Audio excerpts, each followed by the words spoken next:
Yeah, no, that's the only problem with the fortnightly thing, but especially when I'm half dead. But anyway, looks like it's a nice lean, mean party. It looks like Par may join us later, but the show must go on and all that. So I know. So I seem to recall where we left you last. You got back here and you were attacked, weren't you? A ship flew overhead and dropped off a couple of heavily armoured if troopers. Seem to recall. Just finished fighting them off. We'd come back and it'd gone quiet, and then we had this large shark flew in through the window. And we were the funny thing is we were being really nice about it. We were saying, no, the person you're looking for is not here. If you would like to come in, and they were being very diplomatic about it. And, that was after that. This was actually you'd got back, didn't you? Because he was asking for TP. He was asking for TPK. Yeah, we'd gotten back from that. Feeling rather chuffed with ourselves, and then the next thing you know, next time we sailed, we ended up getting jumped by this other crew that's come in above us.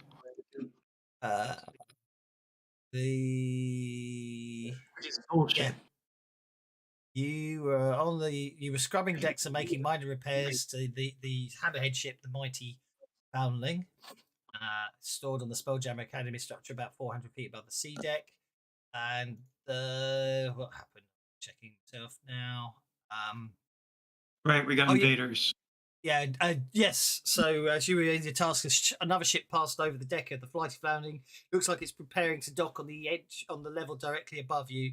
The ship looks like a giant metal insect. It's a damselfly ship, and its hull gleaming in the sunlight. Ropes dropped from the vessel and land on the main deck of the ship you were on, near the stern castle. Two brawny-headed hippo humanoids dressed for combat zip down the line on steel loops.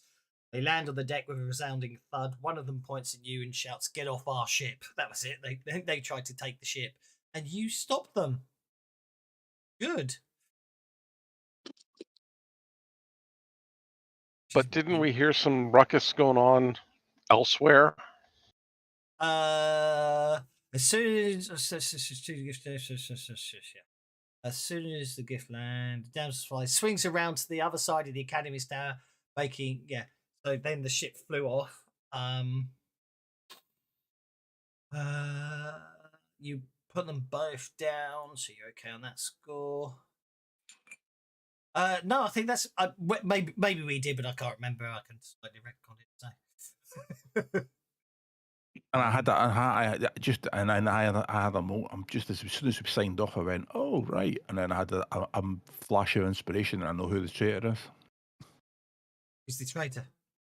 It's not the person everybody hates. It's a robot. No, it's not. It's a robot. Well, you think it is because that's who they're after. They're after TPK. Nah, I don't think he's after. I don't think it's TPK. I think it's the other guy. The guy that thinks he's getting thrown out of the academy.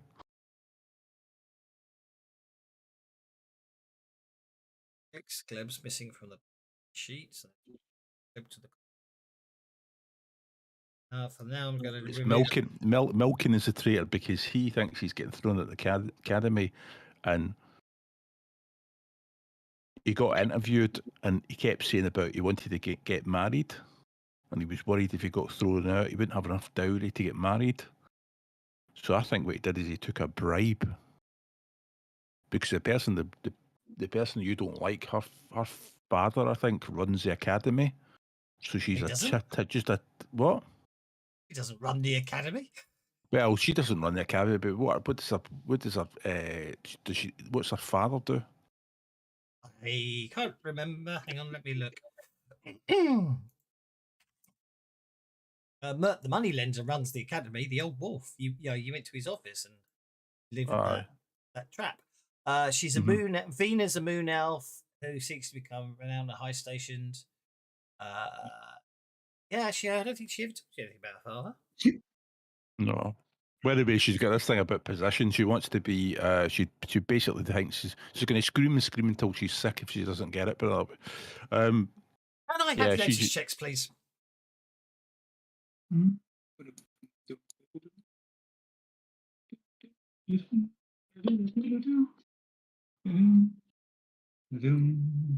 I'm lost in thoughts. Worthington Pettigrew the Fourth gets a +2 bonus on this check, so he gets a 6. That's okay. What he hears is the high-pitched squeak of a well-trained battle hamster. And whereas everyone else just sort of hears, basically everyone else hears some sort of pounding of something weighty running and sort of high-pitched frantic squeaking. But when I say high-pitched, but obviously there's still a deep resonance to it, given the volume and the size of the battle hamster. And as you look out over the docks, let's make sure you can actually see it from here. Yeah, as you look out over the docks, what you actually see is a large, it's Mortimer, running full pelt towards the ship, being chased by a hippo-headed man in battle armor. We will not have that. Worthington Pettigrew the Fourth and Mortimer, you are first.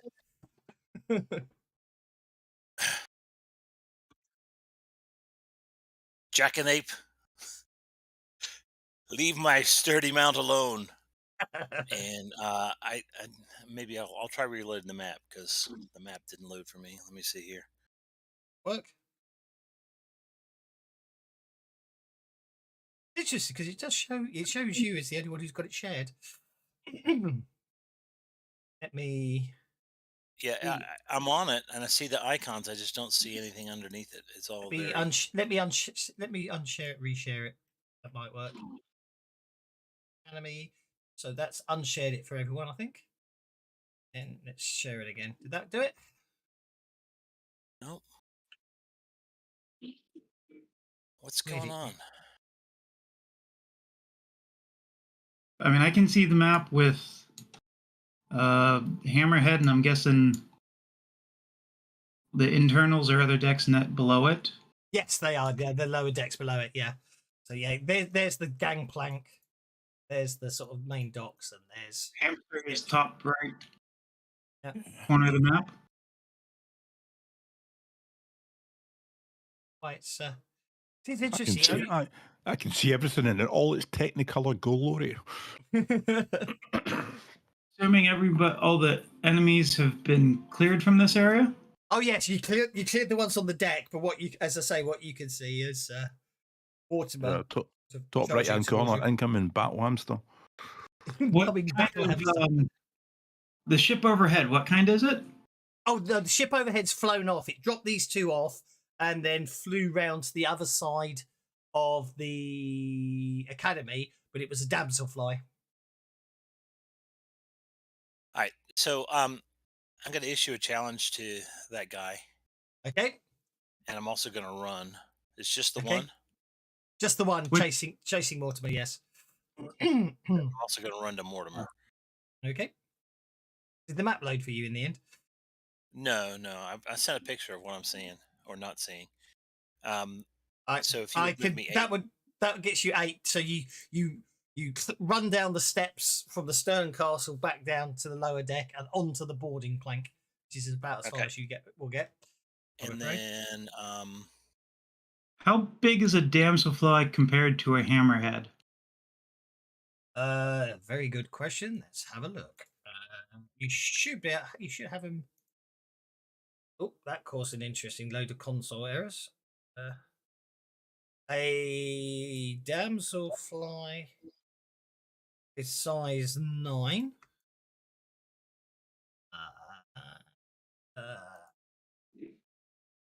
Where's my vehicles tab? There's my vehicles tab. Hammerhead ship is size 12. So a damselfly is a sort of a smaller ship. It's got a crew of it needs a crew of 3 to run it, and then sort of can carry up to 7 extra people. How close is my challenge? Captain, may I suggest we prepare to leave the docks and pursue that damselfly?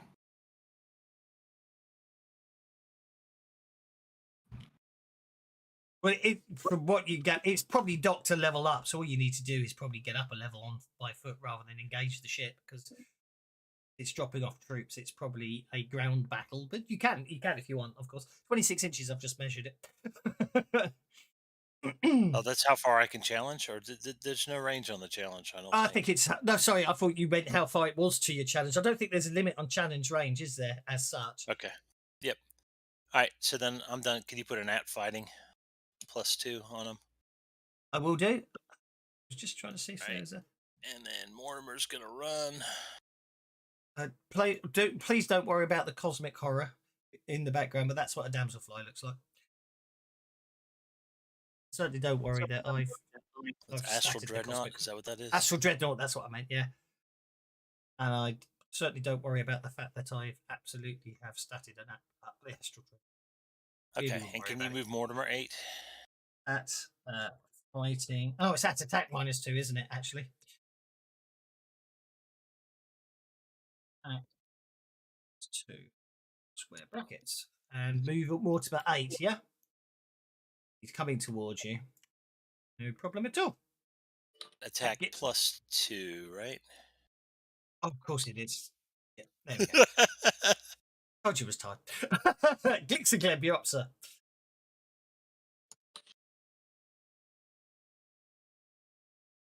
And then I'm gonna log off and log back on. So Okay, no problem. The portraits are slightly coming up, but they're just not working properly. But it's better than nothing. Mr. Glixagleb is moving 6 inches that way to the landing plank. Yeah, because we don't have a cleric. Bah humbug. So yeah, I'm going to go and I'm going to splash Wellington with healing glue. Healing glue. Right. Okay. So he heals 1 wound. Okay. God, that's healing- expensive healing as well, isn't it? PowerPoints. Sargon, you're up, sir. healing was always expensive. It doesn't take 10 minutes like it does in 50 fathoms. How far away? He was 26. He was 26 inches from where Worthington currently is. This map's a bit big. This map's a bit bigger than I realised. It gives you closing distance chances, doesn't it? And the damselfly. Okay, we're at the sky dock, and the damselfly went to the other side of the sky dock. It looks like the damselfly is sort of in line with the level above you and went round. So yes, probably. Actually, What level were we on? The fly tea founding is moored on the side of the Spelljammer structure, about 400 feet above the sea dock, roughly at the level of the gymnasium. Okay, so we're down at the gymnasium. Yes. You're not after the sky dock, I apologize. It moved around to. Did Mortimer move his 8? I'm sorry. Mortimer did move his 8, yes. Okay, perfect. Thank you. Sorry. That's okay. Uh, So, you're down here at the gymnasium. I run. So the next 6, level up from 8, that is the simulation. 12, 8, 14, 26, blah. I guess I'll run to at least go after the other ship if it's not gonna. Actually, make a notice check. Sorry, I had missed something. Oh yeah. Oh, you certainly do. In the in all the chaos of everything else going on, it was obviously Miss Sooner. But what you notice is high up in the sky, way off, just before it disappears into cloud cover. You spot a glint, and what you realise is that while you were fighting on this deck, the damselfly obviously flew around the other side, and what you just saw was it sort of making a break for orbit. Okay, so it's gone. Yeah, so whatever it's up, it's gone for the moment, I will say.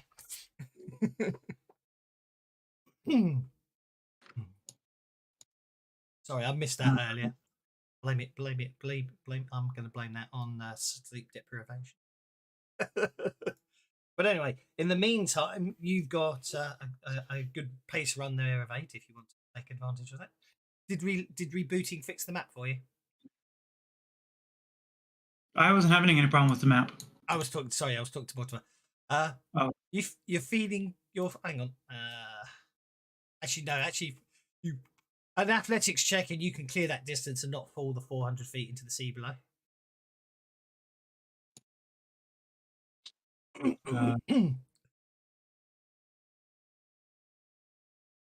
Or you have to take the long way round down the stairs. You're checking the distance. With a run up, you can clear that. You just need an athletics check to make it.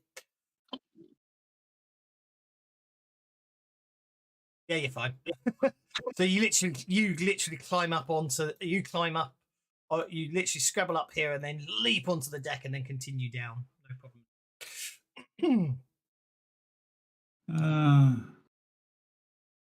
He is out of range, so that's just going to be it for my turn. Okie dokie. It's more about giving you a chance to do some buffs. Everyone's rolling 8 for movement. Have you noticed that? It's a conspiracy, man. It is.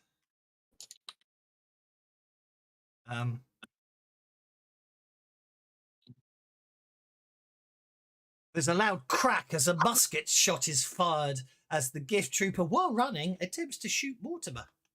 Does miss. You bastard.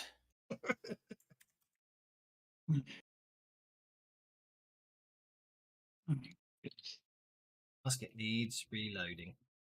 Need to put that in there so I don't accidentally shoot anyone. And last but not least, our illustrious Bone Oracle. I need to take down my Benny stuff. Okay, Cernan. I need to hit my run die. I'm going to Benny that. Go. That's not. It's got an 8. No, it's not an 8.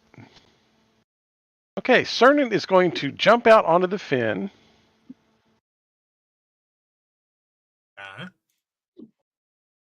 And run across and jump across to the landing and on across the dock area there. With my calculating, I can ignore the penalty for the jump, so I'm just going to make a straight athletics check. Okey-doke. It should be noted the fins are a deck lower than the deck you're on. Yeah, but I'm that good at jumping.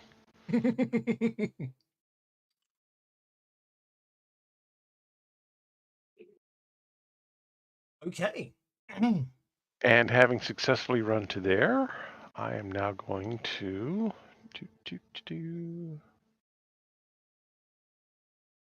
let's just fling a minor bolt at this guy. Minor bolt. I've just realised that you doing this just made me realise what a useful cantrip that is. Like, don't want to waste power points because it might not work, but it doesn't matter in the secret now. Minor bolt. Oh, he's out of range anyhow, so Okay. I'm not quite that smart yet. No problem at all. So yeah, I guess that's it for me. Mm-hmm. Oh, you're up again. Oh, well then, okay. According to this, your damage field's still going, so you're okay.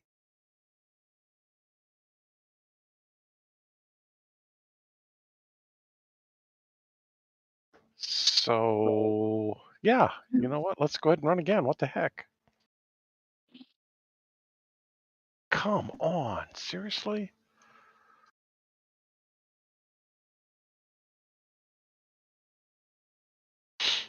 I will run to there, and I will poke this guy with my spear.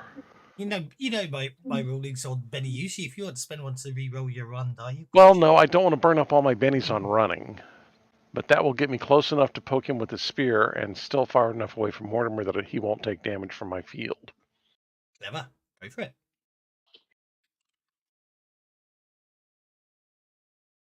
It should be pointed out to it. It should be pointed out to anyone. Obviously, Worthington already knows this, but Mortimer is not actually running. Mortimer's luring this gift towards the party, and he's basically knowing that how devastating the combination of Worthington and him are when together. It's not cowardice; it's actually cunning on Mortimer's part. So we know. He is a very good boy. Trained him well. Okay, not quite enough to get through his armor. Yeah, I'm afraid again he's heavily dressed. You know, he's dressed in heavy plate, so he's not necessarily the fastest of chaps, but unfortunately, it does make him a bit tricky to poke with a spear. And then my damage field. Ooh, my damage field might get through. Oh yeah, there we go. Oh shit. I was just thinking that. Let's. Oops, wrong Benny pile. Let's spend our Benny. That isn't what I meant to do. I meant to actually use it like that, not give it to him. But there we go. Okay. He takes a wound from your damage field. I think I've got his attention, guys. He looks at you and snarls. Basically, dropping the musket and with sort of depressingly menacing sound as the huge great sword is unsheathed from the scabbard across his back. Worthington Pettigrew Trunklefoot the Fourth. Right. He's in full Trundlefoot mode right now. Getting an 8.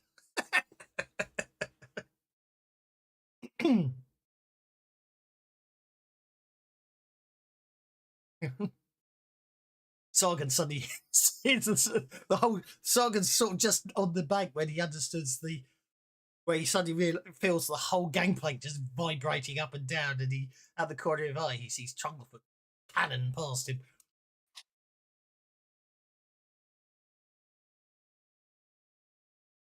Have you ever heard of Cavalier Rage?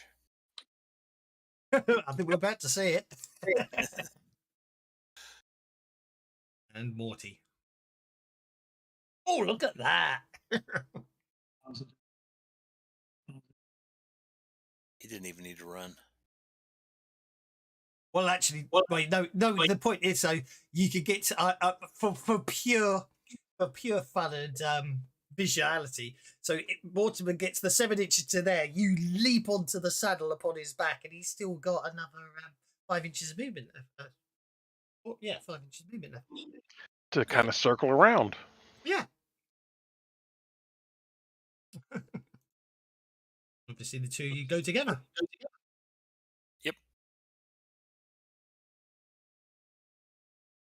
And I'm not sure if you caught it when you were disconnecting, reconnecting, but you did get covered in green glue, but you do feel better for it.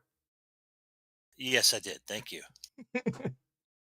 Okay, I'm going to hit the end turn button for Glixagleb. I'm only telling you in case you were going to do it as well. Made that mistake. What's your plan, Mr. Glixagleb?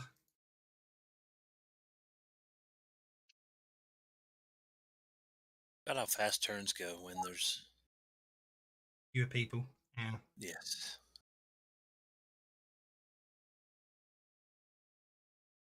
I would say the only problem with Savage Worlds with a bigger party is sometimes everybody's dead before you get a go. It's the only downside I find, because the fast, furious fun bit of Savage Worlds does sometimes is counterproductive when you've got enough people. You think they're going, I'm going to do this, and yeah. So I run across the gangplank and I say, now we've got him in the right position. Open fire with the main gun of the ship. Okay. Right. Do you want to make him distracted or vulnerable? Gee, why is that using creative combat? That should be using.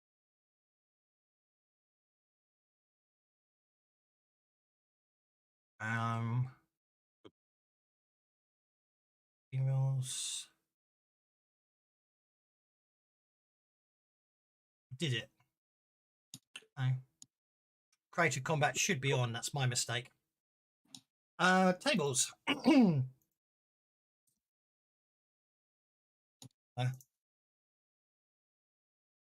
Oh, he's shaken anyway. So do you want to make him distracted or vulnerable? You should He shout is that out. going. He's going next, so I think we'll distract him as he frantically looks about to see there's actually no gunner on board the ship. But he's wasted his time. That's good. He's shaken. He's shaken and distracted. I mean, I believed you.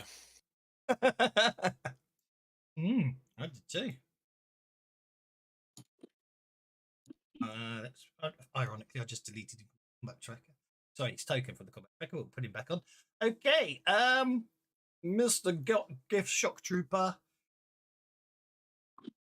recovers, swings that great sword at Cernan, hitting him. I am not that it makes a difference in this case, but I am not getting my spear parry bonus.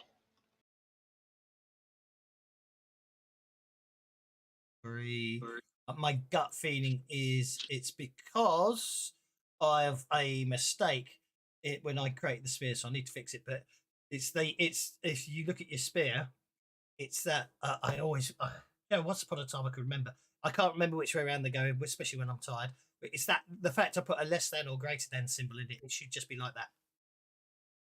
That should fix it. Okay. Removing that the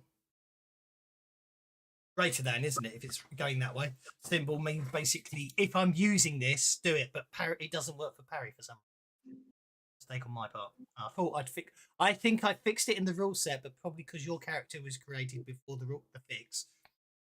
You're what I mean. Okay. You are shaken.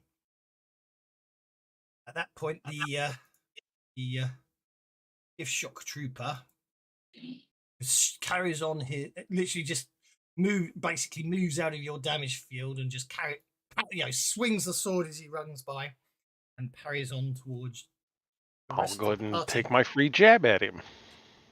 You're shaken, you can't. No, I get my free jab at him. Oh, sorry. Okay. And while he does that, no drinking his potion, so I can't do that. It's very multi-action. I forgot. Okay, so next up is Tsar of the Gun.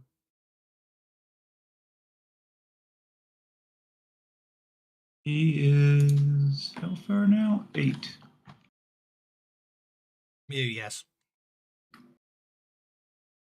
got to make him bigger because he should be bigger. He shouldn't be size 2, but he should be bigger than size 1. As I will run as I'm running, not running, but as I charge at him, I will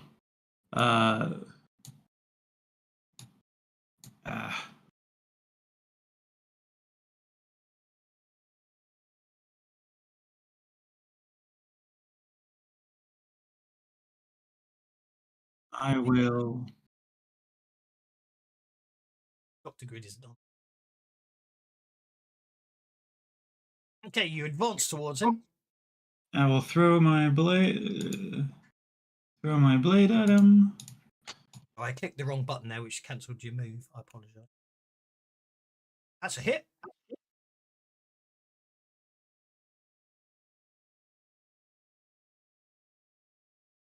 Fortunately, it fails to penetrate the impressive armour the GIF is wearing.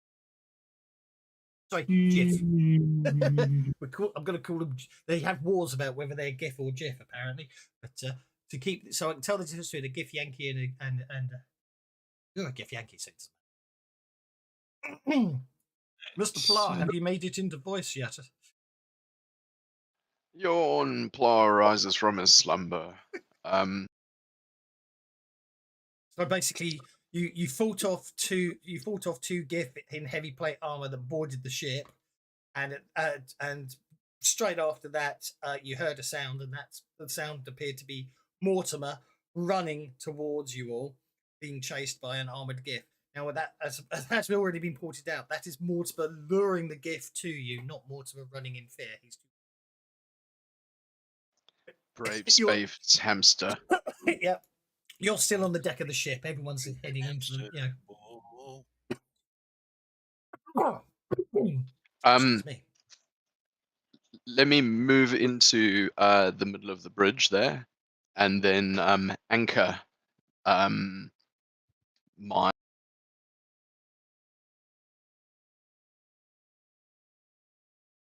Here's what I'm doing now. You cut out just at the end.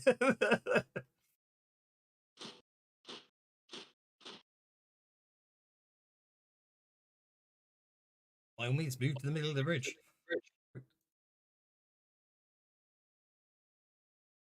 Sorry. Push to talk is being sticky here. To the middle. Here we go. Hang on, you've got a pace of 6. You're gonna have to roll. You're gonna have to roll. You roll a 6 of your run dice to get that. You can run if There you we want. go. Obviously, if you want to run, you can click the run button. Single click the run button, and that will let you run further. Or you could just move your 6 to there. It's not a problem. Yeah, I'm gonna move 6 to there, and then see ranged. I suspect it'll be an extreme. Oh, 12 inches. What will that be? I've got a trident. That would be long Thrown range. trident. That'd be -4 to hit at long range. Okay, this may require some bennying, but let's give it a go.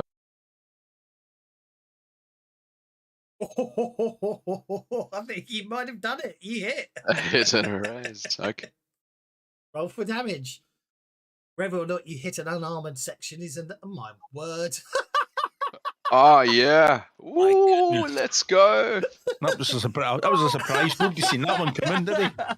Okay, so I'll Bargate ignore that guy. He's out of range. Thug, fatal mistake. So Bargate Clank just wanders down the deck. Basically, sort of, obviously not, sort of licks his finger to test the wind direction. Bit of oil, obviously, and then literally just throws this trident, which basically, in a 1,000,000 to 1 chance, just happens to find the one gap in the Gif's armor as he's basically still swinging the sword, and literally just basically skewers the Gift, and he just goes down hard. Bang.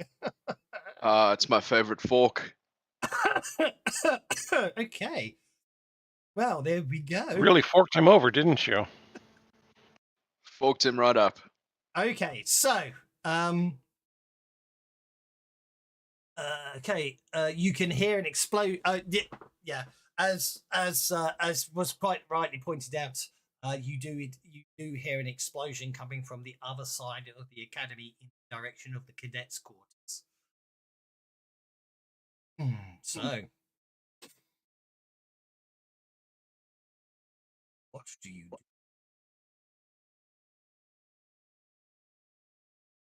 I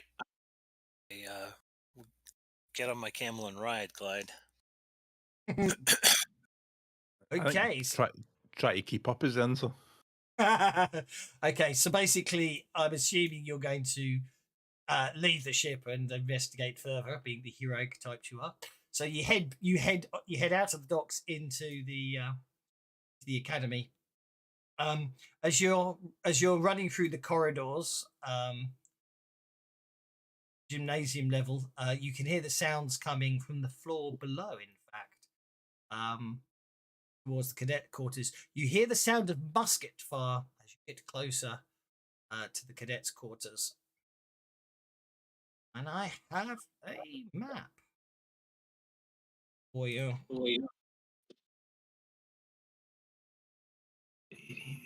Angular one this time, so.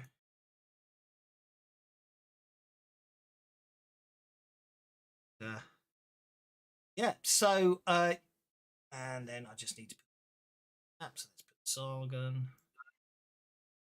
Mr. Gleb.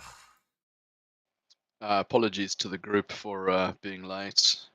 Just while the boss is looking for that, I had to run my boss to the shops very quickly.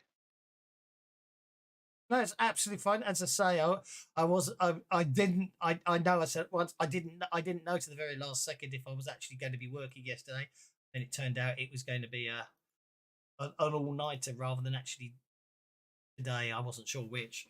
So, and then at one point I thought we'd be done at 4 o'clock in the morning, which is of course when it all went wrong, and then didn't finish till 7. But had a bit of a nap, and I'm okay. Right. So here we are. I should be. I didn't. Unfortunately, I didn't know to the last second. Otherwise, I could have been more communicative earlier. You reach the bottom of the stairs and see a corridor filled with smoke. A half dozen dead bodies litter the hallway floor. Coming towards you, obscured by the smoke, are 2 gaunt figures in armor.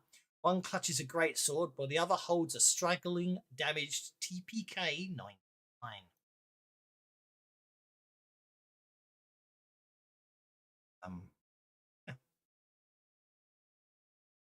I love the dead bodies. Yeah, I have to say, these maps are actually free. That's wonderful. I know how you. I knew how you did that, but it doesn't distract the fact how wonderful it is. What? It just looks wonderful. Well, I can't take any credit for the maps, but the misting effect was done by myself. The effects are awesome. Okay, so hallway features. So the bodies on the floor belong to 2 dead sailors, 2 dead guards, and two what you assume are probably more troops from the Damselfly ship. One appears to be a GIF, the other a GIF Yankee. The 2 rooms to the basically there's 2 doors. You can't see it from here, but because you know the area, there's a door there that happens to be the laundry room. And the other one is a dormitory for one of the more senior cadets. So the area is lit by continual flame spells cast and smokes. There's smoke everywhere. You can see 3 figures coming towards you. Obviously, two advancing cautiously through the smoke, and the last one is carrying a battered TPK 99 who has but the combat. They broke something lately, so everyone gets added as a bad guy. Right. And I haven't shared the map, have I? So there you go. Oh, yes, I have, because you were talking about the effects. Duh. Obviously. So,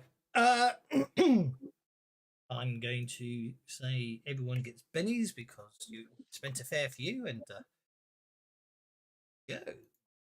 And Glicks and Clips These up are first. awesome. I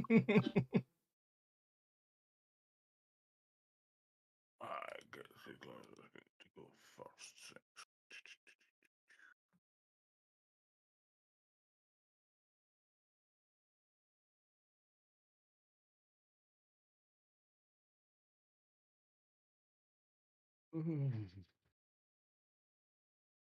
Bounces into the smoke.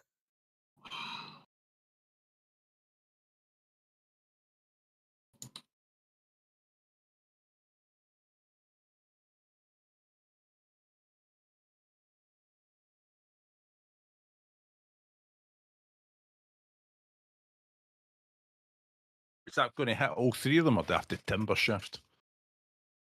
That's going to hit 2 of them, as far as I'm concerned. There you go. I won't run that far down the corridor. I'll run just about there.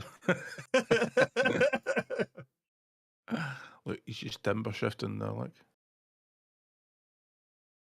I mean, I could make it selective, I suppose, but the thing is, he is a robot, isn't he? The only way to get all 3 of them, I would argue, is you do need to have to be selective. Otherwise, this guy's always going to be able to evade.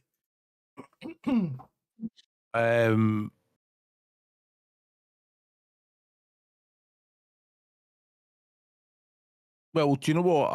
I'm not going to be selective. And the reason why I'm going to be selective is I need to have an extract of somebody's blood to be selective. You do, Key. In that case, you're going to hit. And I can't get an extract of TPK's blood, so he can't be selective. There we go, then. Nah, we'll just have to spray it this way.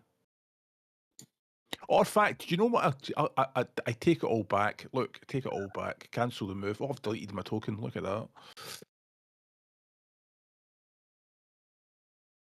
You might have to put me back on the map. I've got a cunning plan.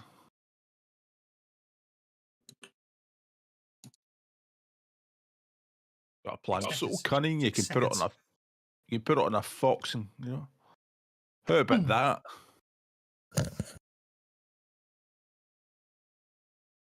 Yeah, that works. I'm sure my fatigued brain there was an answer. Right. Would it be embarrassing if I failed the power now? I would find it highly amusing.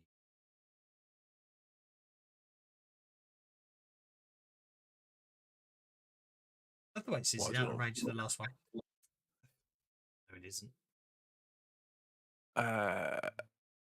Contemplate. Well, is it? All right, isn't it? But anyway, let's roll damage on them.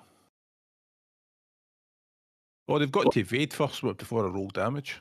You can roll the damage. I can always roll the evade after. I don't mind. Well, he's going to be unharmed anyway. Yeah. Which is a good job because he didn't evade.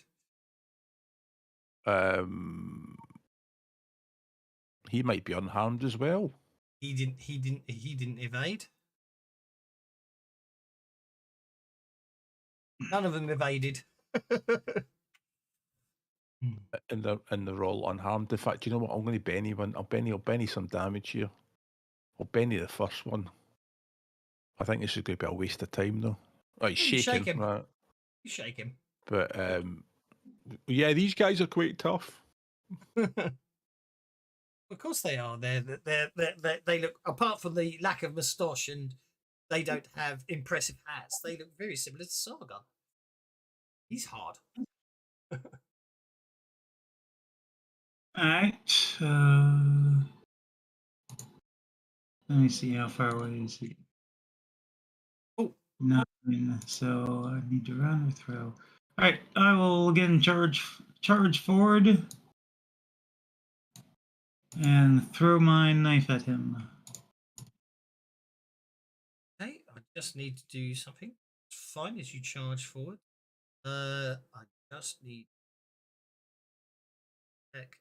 deal an 8 of spades. That's absolutely fine. Okay, you go to there, no problem at all.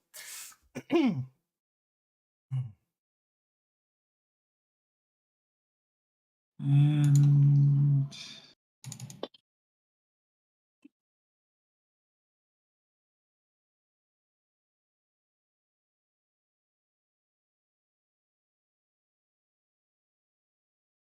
that's weird.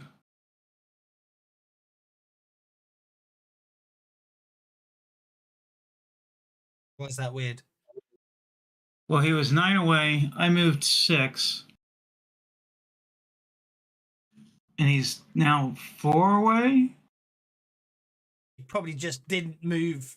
Just don't forget, you have that fun game. You have that lovely quirk that you can, because of it'll be rounding, won't it? All right, so But you hit anyway. You hit anyway, and -2 would have made it a race. That's what I was trying for, was a raise, yeah. Which medium range would make that difference. So I'm hitting with a raise now. Yep. Do that. There you go. It's now a hit with a raise. Okay.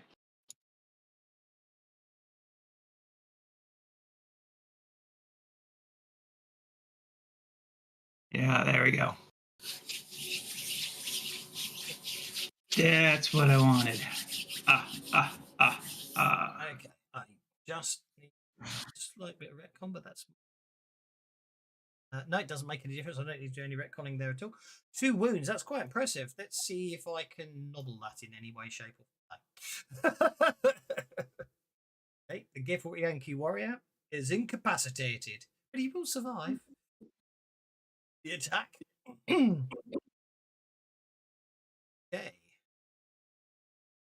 Now, what does Mr. TP? He's held, so TPK will attempt to break free with an athletics roll, getting a 7 versus. Okay, so TPK does manage to break free and starts dashing forwards beeping in a way to seem to indicate he is in distress and needs help.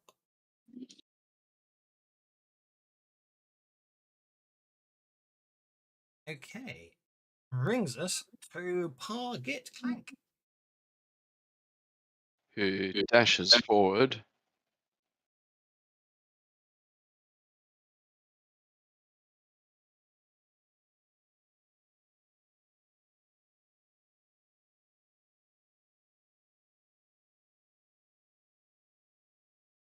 And targets Gidyanki Warrior 3.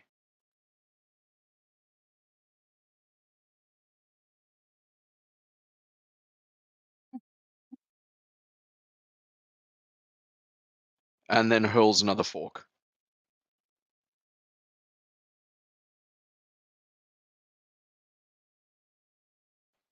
With nowhere near as great effect. It's the smoke, obviously. Ah, right.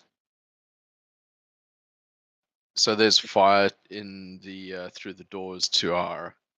No. Wait, the East. whole corridor seems filled with smoke, so obviously. No, I'm just giving you an excuse for why you missed. It's obviously the smoke.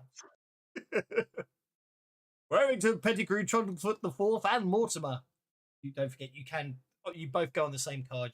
I know Fancy Gowns would like to put you in a specific order, but you can do your moves in either order, which of course means you can have Mortimer charge in before you attack if you want.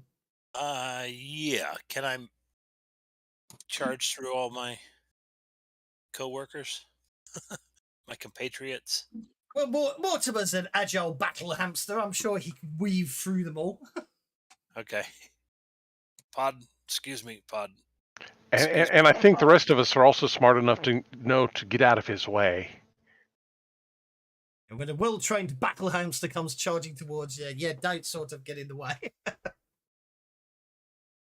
Oh, shoot. I need to move to Mortimer. That should be... Yeah, go for it. That's fine. Yeah, you'll... actually, I can probably do it. I can do it. That's not a problem for you. Can you move back? You can't move back, can you?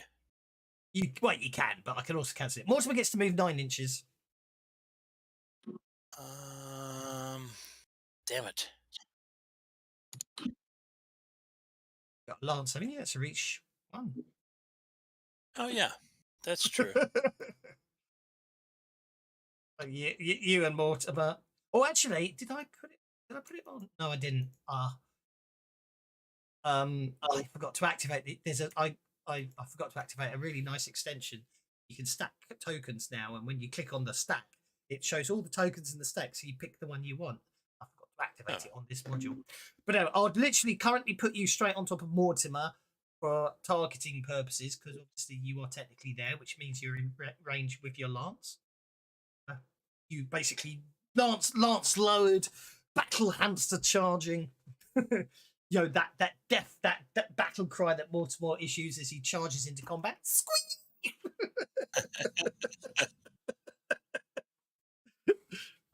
You go. Let's see. Lance mounted charge.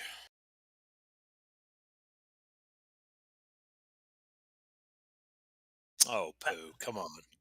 If Yankee Warrior raises that shield in the last second, but does the lance tuck underneath? No. Yes! Yeah! Yeah, that lance comes up and you lower it just the point, and just the lance just doesn't do enough to glance the blow in them. Rolling that parry for? Oh, I targeted myself somehow. I need to detarget myself before I roll damage. Roll damage. The scale can take that for you. Yeah, you are detargeted. Roll that damage, sir.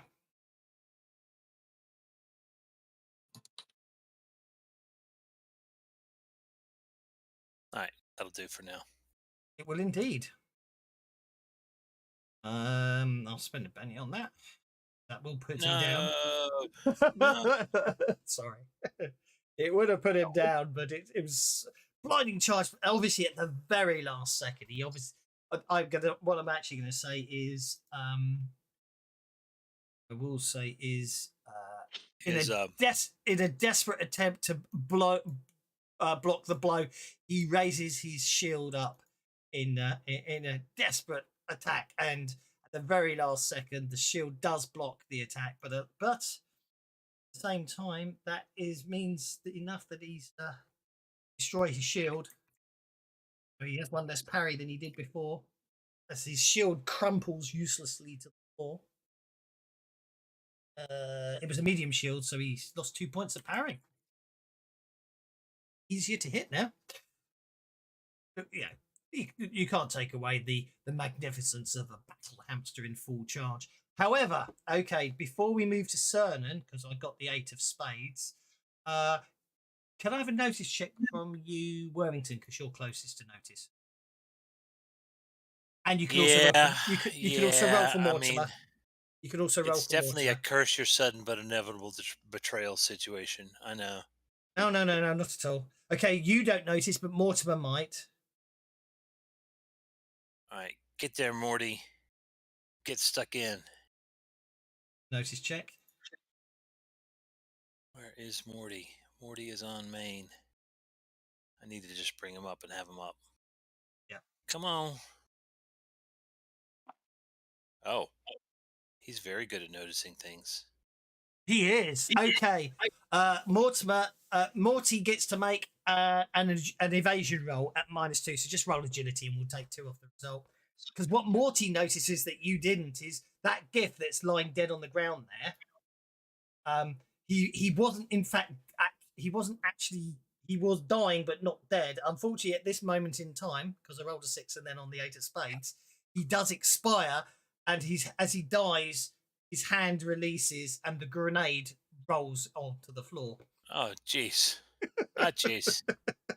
But Morty did notice it, so he does get a chance to evade. While I have his character selected, /roll evasion won't work. I just do an agility check. That's okay. I didn't know that one, but if you just, shame it doesn't, but just make an agility roll for Morty, we can do it. Push the hamster onto the grenade. No, we don't do that sort of thing. Oh, Morty's fine because you're right on the edge of the blast anyway. Oh my god! Oh my god! Morty's on the ceiling. Freaking agile hamster, crying out loud. Come on, he boots it back in between the other hamsters. I mean, in between the other, right? Yeah, exactly. Okay, so the grenade will go off doing 3d6 damage, which I do not have. Okay, a new entry now. /TMG 3d6. So 1, 2.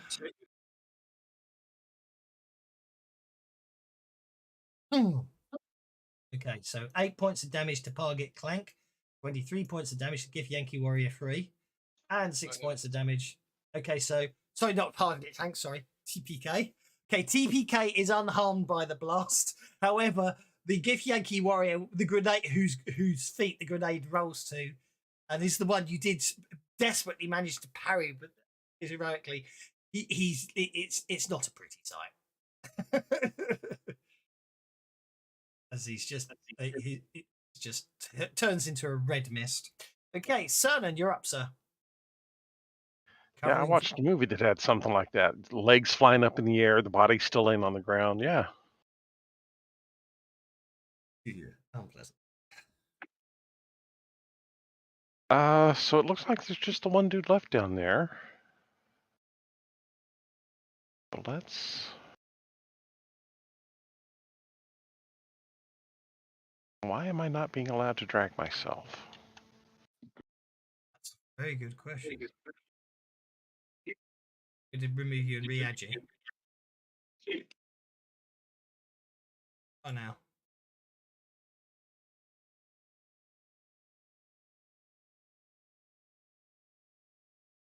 Oh, heavy sigh. Hang on, let me...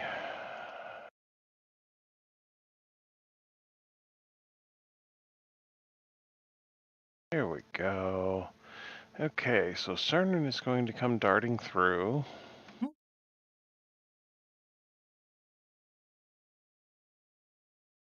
Still not quite that smart, so let's go ahead and run.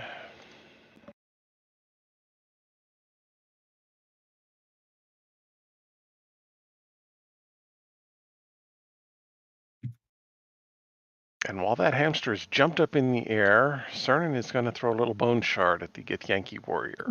Okie dokie.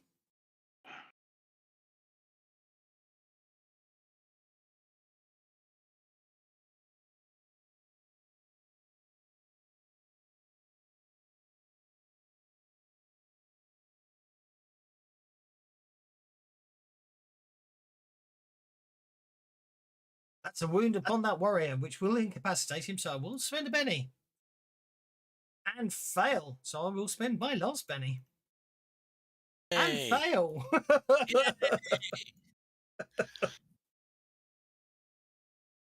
Love to see a fail on the last penny spent. Right, okie dokie. All goes quiet.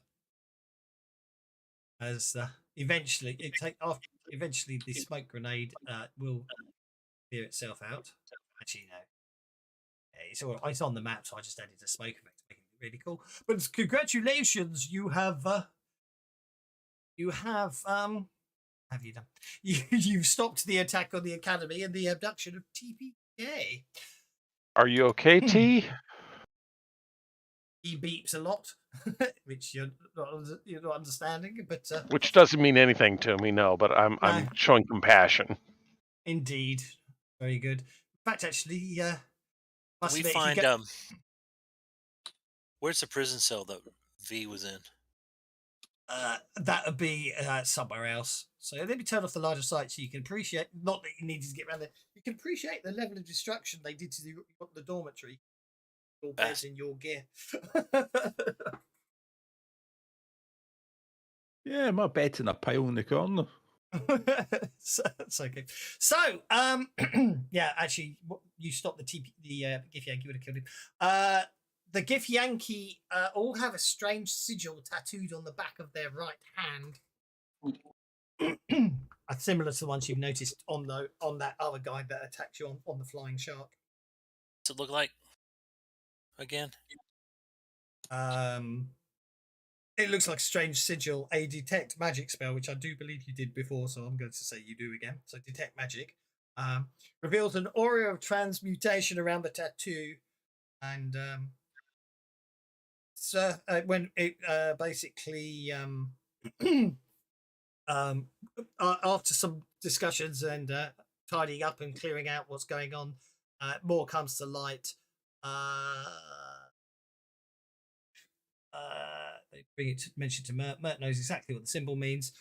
It is the mark of Vokarth's personal retinue. So basically, these people that have that, it's the mark of one of the blue giants from the race of McCain, and these ones, Mert recognizes the sigil as being that of the sigil of Vokarth, who obviously has a history with Mert. It is after much more stuff's going on there. It's and questionings and everything else. It turns out when Venus asked about it in greater detail, and they wondering why the soldiers were coming for TPK, it turns out that TPK was a gift to Vena's family from the McCain Vokarth himself. It turns out that TPK is in fact the traitor. He's been working for Vokarth all along. Vena was completely ignorant of it. He was given the sigil plates to disrupt and cause chaos. The whole point was to undermine the academy, and discredit Mertz, so Vokarth could basically move in and make the academy a more financial institution that would sort of improve his standing everywhere. So at the end of the day, you have prevented that happening, and you are the heroes of the academy, which, as you can imagine, So it was TPK. It was in the in the original as written adventure, you were quite right on who the traitor was. it was meant to be a young lad. But I figured that was possibly too obvious, and obviously that also, and that someone did what I've been tweaking it with is someone found this thing online where people sort of improve the adventure. There's lots of subtle tweaks, which is what I've used. One of the improvements they give is they create more cadet NPCs and say, if this one's the traitor, if this one's the traitor. And I thought TPK was the best one because you'd all think it was Oh, that's evil. So anyway, after everything happens, TPK at the end of it all, I'm afraid, is dismantled. After he's revealed to be the traitor, he can't be trusted because it's not, and he can't be reprogrammed as such. He's magically inclined to do so. But congratulations, you have saved the academy, and 2 weeks later, it's graduation day. It finally arrives. During the graduation ceremony, each of you is brought forth and recognised for your deeds with great fanfare. Towards the end of the ceremony, Mert closes out with a few words memorialising those that were recently lost and promises to keep the Spelljammer Academy open and safe. Each of you can choose to remain at the academy as a newly minted sailor in the ranks of the Spelljammers or the Spelljammer Corps. Or conversely, you can enroll in a placement program where you are assigned to a ship under the command of a captain who is friendly to more than the Spelljammer. Okay, you are then, if that's what you choose, then you will be off there. But obviously, it's up to you guys there. But as part of your graduation ceremony, obviously, the first thing we need to deal with is that check something. Obviously, as fully graduated cadets and therefore eligible to be officers of the Spelljammer Academy and part of the go forth on missions and stuff. Obviously, you get voted to officer. Ooh, advances. Okay. In addition, as part of your graduation gift, you each receive a medal of service, and you also get the choice of one of the following. So core cadets are those that aren't Spelljammer cadets, which is anyone who basically can't fly the ship. You will receive an accurate weapon of your choice, engraved with the emblem of the Spelljammer Academy, and is identification for an official academy officer or someone who graduated from the academy. So basically, you get a weapon of your choice that is basically enchanted with the accurate enchant. For those who are Spelljammer cadets, and that's anyone, and obviously if you obviously have if you've got the ability to man a helm, you can choose to be a Spelljammer cadet or a core cadet. It's your choice. You will get a Spelljammer cloak. It is an official Spelljammer Academy cloak, which identifies you as official members or graduates of the Spelljammer Academy. And the cloak contains 5 power points that recharge at 1 power point. I'll take the cloak. Don't think I actually made it as an item, so we might just have to create one now, but that's okay. So I'm going to go uncategorized. I'm going to add item, Spelljammer cloak. Can Plar submit his favorite fork to the academy to be like remade and upgraded? As It certainly can. So you certainly Has can. to be sterling though. Well, they can. It's pretty damn good to start with. Cool. Yeah, I will do that. What will happen is obviously they'll. What does happen is, from your technical perspective, although you won't necessarily know about it, what happens is they would melt it. They would actually melt it down, reforge it, and get a master smith to reforge it as a master. Let's decide on a persuasion roll. Invoke. Basically, your core. You don't get the cloak, I'm afraid. First trait. Deflection smite. Because you're an alchemist, unfortunately, a cloak wouldn't actually give you more reagents for your powers, I'm afraid to say. You can have it, sell it, I suppose. What am I looking for? Core rules. No, not core rules. I need to go enchantments. Okie dokie. So the trident is now a masterwork weapon. Straight off the bat. gives it AP1, What does and this do? then How you does give it to the accurate enchantment on top of that. So there you go. speed doubles my movement. Ignore -2. Nice. There you go. Oh, you have an accurate trident. Spelljammer cloak. What are you trying to persuade for, Glixagleb? Obviously, you can try and pull something. Maybe you do get reagents instead. So what were the options again? A weapon, a cloak. An accurate weapon or a Spelljammer cloak.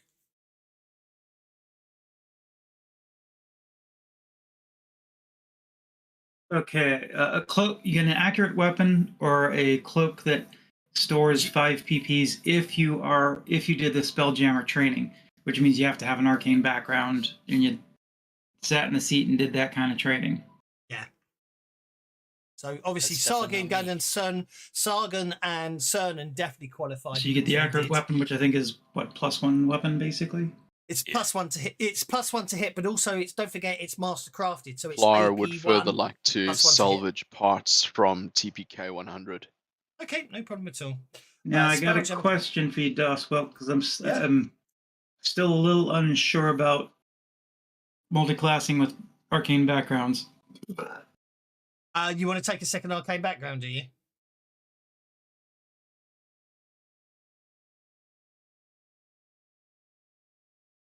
He cut out there. It's gone very quiet. Are Party we done sheet. for the day? Oh no! I get the feeling we're done for the day. Don't have to be Probably done for not. the day. Don't have to be done for the day. I already got it. I have another adventure slide up. Okay, I'm going to say there's 2 Spelljammer cloaks. What are you trying to be persuade for, Mr. Glixagleb?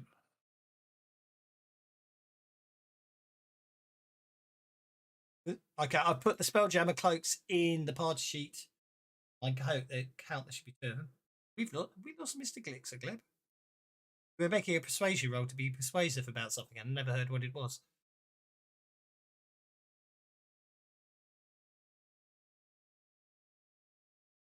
So do Okay, I take a lance or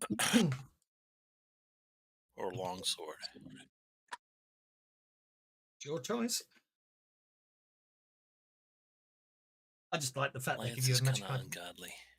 It's a lance. Hello.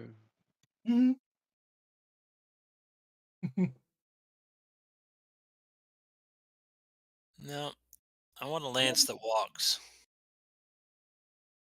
and heals people. I want an ambulance. Oh, that's awful. That is truly awful. I love it. You're on mute, Doss. We can't hear you. Am I? Why am That I might on be- mute? I don't I know. wonder- No. No, Yeah, wonder- maybe- I've been talking away, wondering why Lone Wolf was ignoring me. Why the hell was I on mute? Okay. I was saying, what was your persuasion roll for, Mr. Glixaglib? Well, it's embarrassing. Technically, I can use a ship helm, and I theoretically did the training for it, but there was an accident. You did blow up, but I mean, actually, I don't think you technically. I But know what you're please, saying. I persuade you. Technically, I've got the Okay, dash. so you probably didn't hear my argument because I'm fairly confident. Modules. Let's have a look. I'm fairly confident that if from a game perspective, you have an arcane background with PowerPoints, but from a trappings perspective, I think your PowerPoints are ingredients and stuff for your concoctions, aren't they? So technically, as an alchemist, I don't think you. Oh, the would... funny thing is, you could just say no because the narrative is we had an accident when we tried to sit in the helm. So would it be We possible? did. And there's a hindrance. There's actually a hindrance there, and a whole backstory about why that happened, We did. The cloak- and the consequences for the multiverse. That We they did. attach to him that distills chemicals from his body? Funny enough, this is the thing. When I didn't realise I was muted, this is what I was saying. I said, were you trying to persuade them that instead of a Spelljammer cloak that, for the alchemists of the Academy, they really should have as you say, something else? So if you could, No, I was trying to persuade them to give us a cloak, but I don't think they'll give us a cloak, right? I think I they'll don't say think back they her will. off. I think you need at least a raise on that. But if you want to argue, okay. Anyway, so what I was telling everyone is I have put the 2 Spelljammer cloaks in the parcel items. I was also explaining that an accurate weapon is also master crafted, so it's an AP +1 to hit weapon. I don't know when I got muted, so if I'm telling you stuff I already told you, I apologise. I didn't know I was muted. Walking away and wondering why no one was. So, obviously, Parkgate Clanks had his fork reforged. I know Trundlefoot was trying to decide whether he wanted a lance or a longsword, and Glixagleb, do you have a weapon of choice? Because you would technically, I think you failed to convince them that you were actually a Spelljammer cadet, and therefore you are a core. Don't forget, you can always sell it.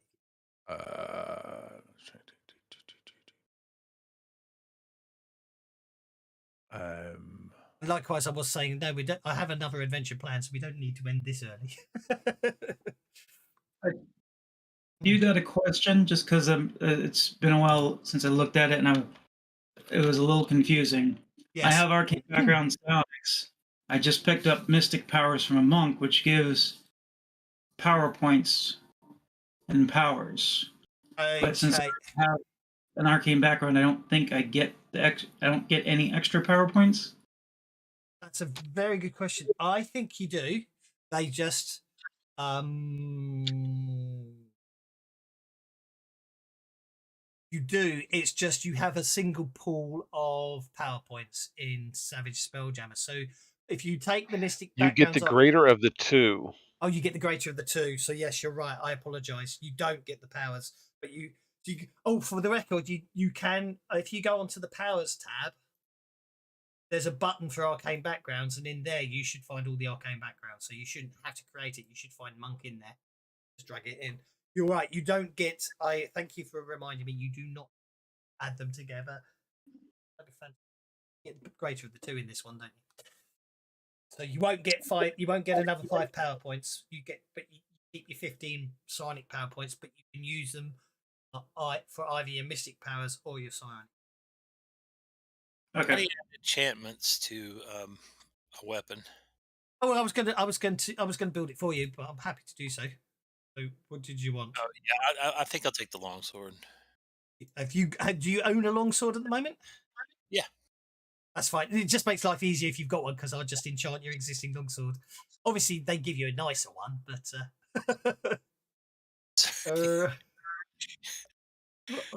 that would be silly. But I was actually looking for it. I mean, it's getting hold of a man catcher because it's got reach 2, in which case, in my case, it's reach 3. Okay, I've got really long arms. That makes it totally worthwhile. It's under weapon qualities. I don't even see. There was this girl in high school. Spelljammer cloak. Okay. You can add a background and just put the Spelljammer cloak under as an item for catching your power points. Oh yeah, of course you could. Yeah, of course. Well done. I hadn't thought of that. But likewise, if you've just taken, under the arcane backgrounds power, you can also just add in if you drag and drop monk in there, you just have to remove the power points for it. Well, no, the class edge doesn't do that, I don't think. You get 5 power points. You do get 5 power points. Oh no, you get 10.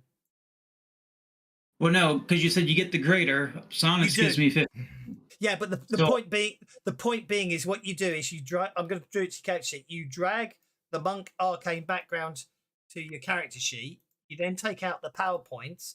So now you get 4 starting powers, which I think they're limited. So what you now do, you see, is when you drag the new powers to your character sheet, drop them on the word monk, and it will add them to the character sheet as monk powers. If that makes sense, because you can have a psionic bolt. Well, you could have psionic boost trait and monk boost trait, and they are subtly different. You see, because you don't roll for your monk powers, you just spend the power points and choose to spend the extra power points to make it a raise. So that's why you add it as an arcane background. So yeah, you're right. You end up with 3 arcane backgrounds: one for your Silence, one for your Spelljammer cloak, and for your monk. And your Spelljammer cloak will power your monk power points as well. It's really. I'll tell you how to make your I'll tell you how to make your powers tab really impressive. Is you in Savage Pathfinder is as Certain will know is you have a sorceress who multi-classes into wizard, and then gets the edge that she can cast any. Then gets an edge that she can cast any spell from her spell books as long as she spends a penny. And then collects every spell book of every bad guy you kill in the game as a certain Yeah, sorcerer. it gets And Runs puts it all really in a portable crazy. hole. You know? Yeah. I actually, we were walking at dungeons and go, I have the number 9 iron, please, and pass her a spell book, you know? So do you want to take the Spelljammer cloak, or would you like an accurate weapon? Certain is actually going to take the weapon. Ooh, okay. What did you wish My to take? sphere, please. Your spear, no problem at all. So I go to your inventory. I go to your weapon. Here. Then I go masterwork weapon, and it's accurate. Change it to. You now have an accurate spear. What I haven't done, what we haven't done, and I should do it on all of them, is increase. I forgot to do it for anyone, but increase the cost of your magic, of your accurate weapon, by 4,300 gold pieces. It's only if you ever choose to sell it. That's the only reason you need to know the cost. So it's worth 4,300 and whatever the existing cost of your weapon was. Do you want a man catcher then? No. Pixaglade, brother. No, I was just thinking because it was just I think it'd be funny to have a ridiculously reach. No, but I was thinking, what we got? We need a reach 1 weapon at least. Agility, athletics, fighting. What stealth. weapons have we got? We reach 1. So you got all the pole arms, haven't you, in the advanced player's guide? A D8 one would be nice. I mean, A battle aspergillum, which holds holy water, a bill, brass knuckles, a glaive disarm, a lucerne hammer, and a man catcher. Which is reach 2. yeah, there's trouble with that. Trouble with them is they're all a bit heavy, aren't they? They are indeed. D6. I've only got a D6 strength. Well, you're probably looking at a spear, a magic spear. Magic spear. Look, it doesn't actually say spear's got reach for some bizarre reason. Depends on the spear. That's probably because I put the reach. Oh yeah, that's strange. It has got reach 1. Yeah. It's just not. I'm looking at this the notes. So a spear is reach 1. Yes. So for me, that will be a long spear. A longest spear is reach 2. Oh, I'll have the long spear, please.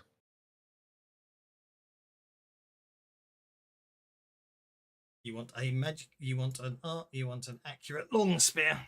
Okay. Spear long. Right. That is a masterwork weapon. And go. Therefore, now costs 4,305 gold pieces. Question. Yes. For mystic powers for the monk, can they be boosted with modifiers? Yes. Such as like their hurry. Yes, you can spend the modifiers. Yeah, you can spend the modifiers. The point being is it just you know what I mean? You just spend the power points, and then you spend extra power points to make it a raise if you want to. There's no dice rolling mystic powers. Yep.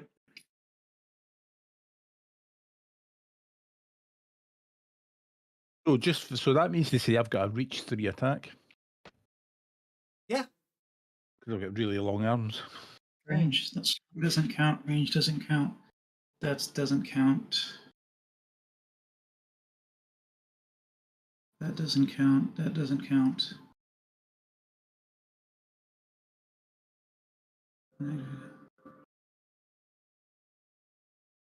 Doesn't matter because it's for myself. Okay.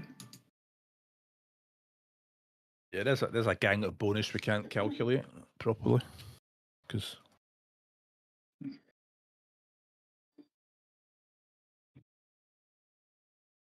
All right. So that goes to because reach weapons give gang up bonus, but they don't take gang up bonus. How complicated is that? I noticed a mistake there, so I was trying to fix it. I'll let you fix it. Yeah. Sorry, I was gonna say, I know what I'm doing. Don't interfere. Sorry, shutting up. No, it's okay. You were just trying to help. I was just two people helping at one time is just gonna. I know. I understood completely. Just right. So I've got. Right. Any other questions?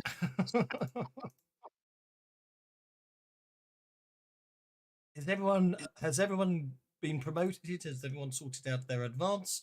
Has everyone got their promotion item? It's the party later. I'm good.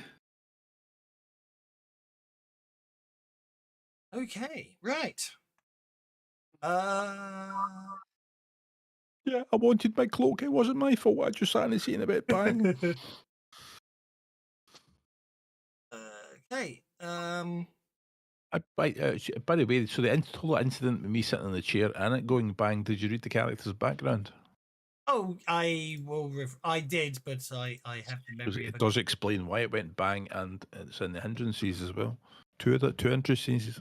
Well, I know what your hindrances are. Yes. Right. There we go. Well, that was the Spelljammer Academy. Hope you enjoyed that one. What's next? Right. Crap. That's okay. I won't. Hopefully, won't get past chapter 2 today. I've been updating this adventure, but obviously haven't recreated it as a module. Okay. Actually, I'm going to assume you didn't get much choice. Part of the graduation gifts in the academy just makes my life easier. So, it's been 6 months since you graduated from the Spelljammer Academy. During that time, you served the academy as officers and have completed assignments and missions as been required. The talk of late has been discussing the deluge of falling stars that have lit up the evening sky for the several past nights.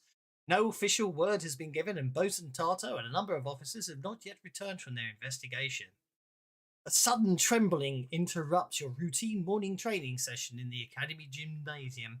Cries of earthquakes begin to echo from the stone hallways. A particularly frightful disaster considering that the academy is constructed entirely as a freestanding rock tower. But before you can exit the room, it becomes clear that the cause of the trembling is no ordinary seismological event. A crystalline vine bursts out of the ground and punches a hole through the roof as it explodes upwards. The sinuous vine of iridescent crystal grows larger as it violently tears its way upward through the academy. The ground churns again as more eruptions burst through the floor and walls all around you. From these sites sprout smaller crystalline vines that uproot themselves and begin lurching forward, surrounding you. And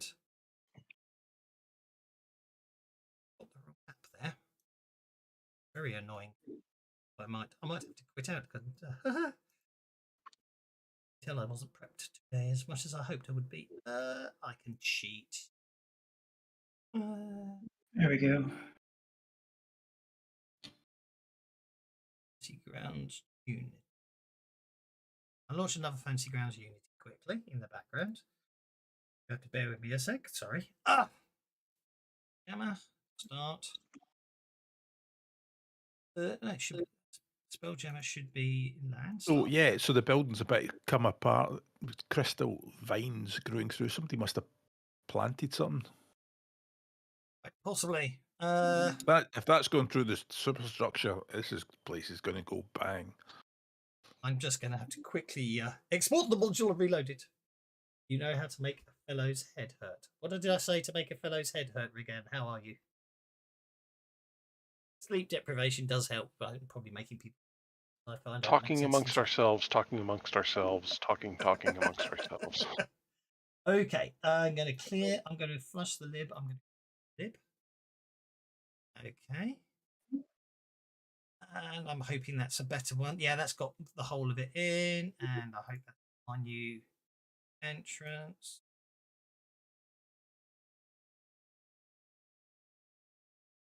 No.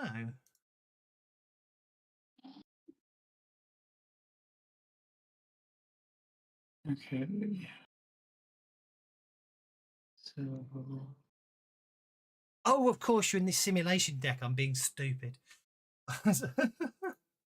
Oh, it says gymnasium in the description. Oh, gymnasium is where you. Yeah, I know. I changed it. Oh, sorry, like I said, I had did rewrite it slightly. Obviously, what I've just read you was the before the rewrite. I had to make certain maps fit, so I had to change it to the simulation. Well, the simulation deck are separate to the gymnasium, aren't they? What do you mean it's a simulation? What do you mean? You say I really am Dwayne Dibley? So I've just exported the updated version of the module. Don't worry. Hopefully it won't take too long. Mind you, now I know that, I can leave that one exporting and I can use it anyway. So now I remembered that I decided, although I said gymnasium, I should have made it on the simulation deck. So you're stuck in a mission on the simulation deck. So I can give you the map.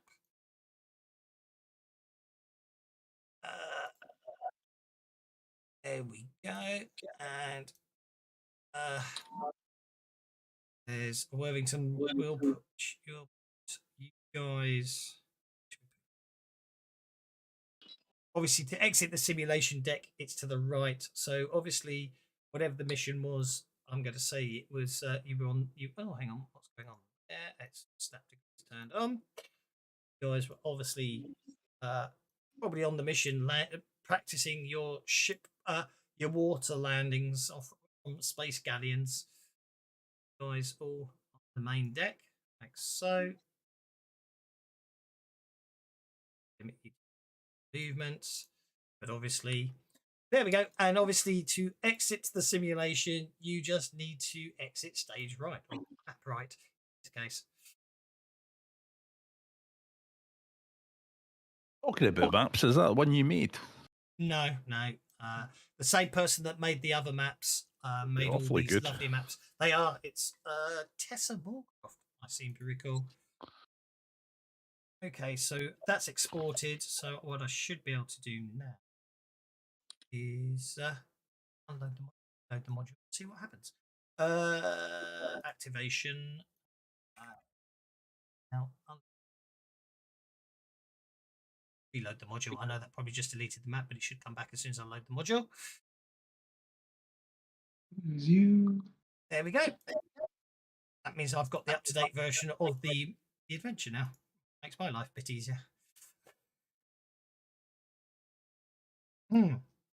Okay, so as you can see on the map there, these large, strange crystalline growths are bursting up through the ground. And there appears to be other shards that are beginning to maneuver themselves. And as I say, to get out of this simulation, you need to basically exit the simulation deck, which is down that path there on the right.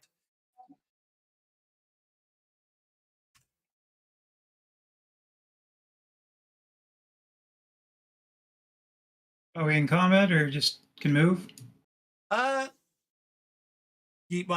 I'm gonna treat it as combat because computer exit. Exactly, very much so. You just got to get over there and activate the exit. Computer arch. Yeah.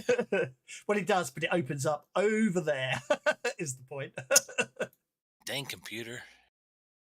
Okay, so Pa, you're up first. Okay, moving to the jetty.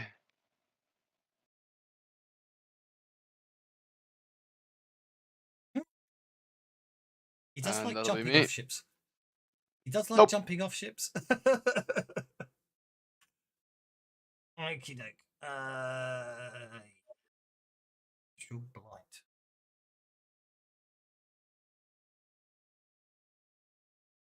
Hit that one. Oh, it's that one. I can see. Run.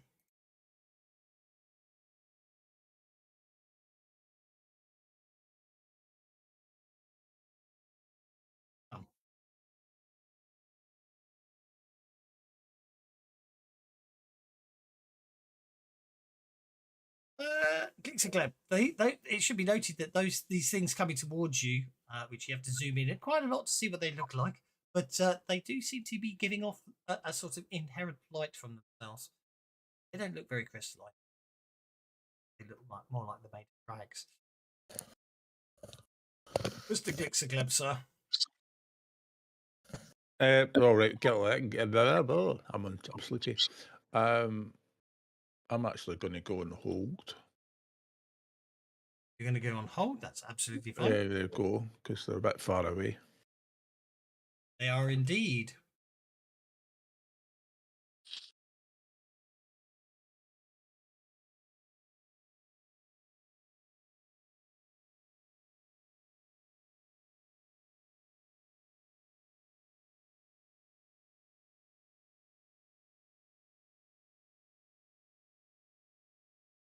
Okay, yeah, that's what for.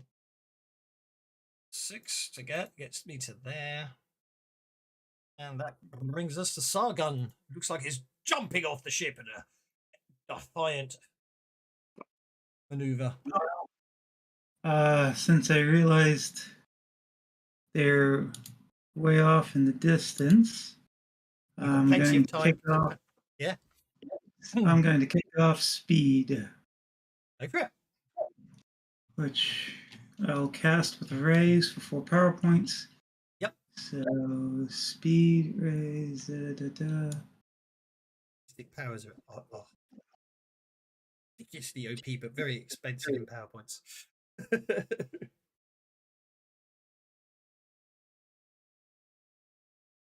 And But when I remember to do it, you're in. doubles my speed and lets me ignore running. So I will. You know my house rule on allowing you to re-roll your runs if you. All right, I moved what, 8? Yeah. So another 6.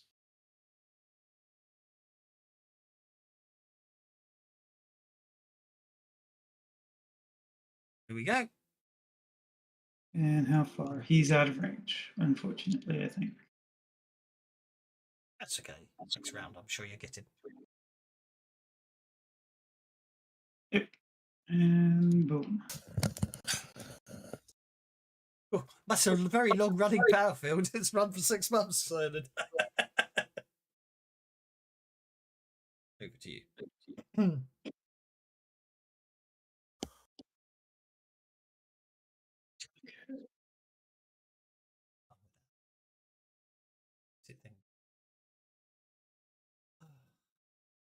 Oh, right, you see, for the last 6 months, I just thought he was a ready brick kid. Walking about glowing. That's obviously that's probably doesn't translate very well across the pond. The ready brick joke. We lost Cernan. Sorry, no, I'm here. Cernan is going to also run. He is going to do the whole jump off the. There you go. You all said computer exit, so I'll put the exit arch in. I will make my athletics check, and because I have calculating, I don't have to suffer the -2. Sounds good to me.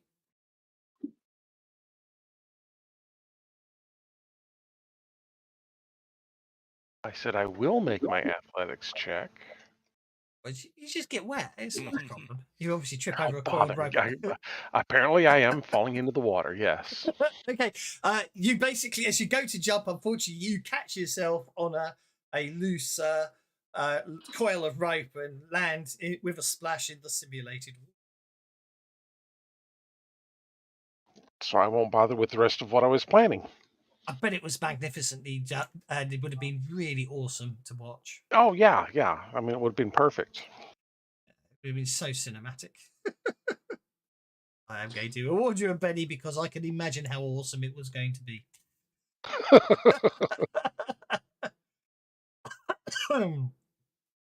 Okay. Brings us to Worthington 12th. Right. I am assuming that Morty can fit on the gangplank. Morty can jump the gangplank without needing an athletics roll. No problem at all. All right. So in that case, dang it, it's doing it again. That's okay. I can do Morty's run for you. There you go. 10 inches. I'll just catch up later. 2, 3, 4. It should be you and Morty are moving together. Yep. There we go. You and Morty gallop down the dock there. I deliberately not putting you on top in case because of the stacking bug, but you are. Oh, you know what I mean? okay. Because Sorry. I forgot to load the extension next week. I'll make sure next time I'll make sure I've loaded the extension so we don't have the stacking bug. Okay, round 2 with Glixi. Oh, Gleb wants to come off hold, of course.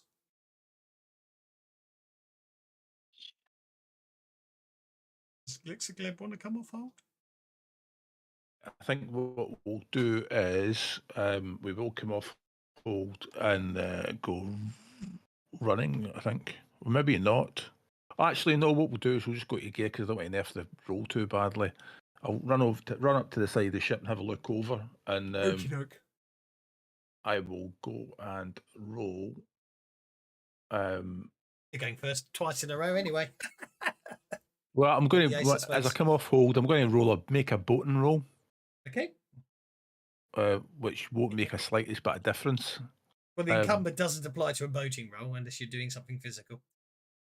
Well, no, I was just trying CERN. I was just going to tell CERN that he was supposed to be, I don't think he's supposed to be in the office, and it's like, duh. And it was going to act as a support role on his next action. Well, I don't. The encumbrance wouldn't apply to this, so CERN gets a +1 bonus on his next roll. And then I'm going to go first. So what I'm going to do is, and then I'm going to start running. I think. Look, amazing, an amazing roll of 5. As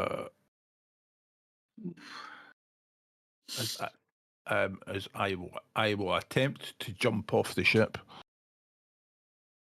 So it'd be hilarious if I fall in the water. Flash. Yeah, so CERN, don't be an idiot, don't fall in the water, splash. Okay, there were 2 in the water. 5 gets me to there. And the next one, 7. So the first of these crystal entities appears at the end of the gang of the dock's walkway.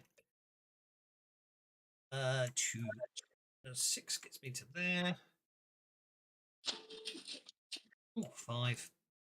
It's a good day for dice rolls, isn't it? For running, have you noticed? Everyone gets really good rolls today. Difficult terrain, so he gets to go a total of 3 inches through the rubble there. This one gets to run. 6. Get him to there. And Worthington Pentagon Triangle Foot the 4th. Right. Can you roll Morty's run? I will happily do so for you. Thank you, sir. 8. When these little turtlets made it onto the dock. He did. 8 is probably going to not get you there. Do you want to spend a Benny on Morty's run? Yeah, why don't I? I'm going to allow it because you've got the riding skill and he is your trained battle hamster. Just drop it here. Yeah, just drop it. Yeah, no worries. Plus, it would be. Son of a. You can have these. You can keep the eights. Yeah. But don't forget, you can then, if you wish to, dismount spectacularly and charge forwards. Yeah, why don't I do that? So Morty goes bounding down, screeches to a halt, and you can jump down and continue moving. Where am I? There. Aha. I'm underneath Morty. There, you see, that's the problem. There, I'll move Morty. There you go. Oh, you need. I'll load that stacking extension next week because it works really well. Oh, you're going past him. He's very well hidden, but he's there. Yeah, no, I am going past him. That's absolutely fine. I just wanted to check. And then I'm going to attack him. Be my guest. Ow. Right. There you go. I clicked the wrong. Oh, it's not letting me. I was trying to be helpful there, but it's interesting. Yeah, I can't target him either. No, there we go. It worked. I saw it blip and vanish, so I tried to do it myself, and it wouldn't work. So there you go.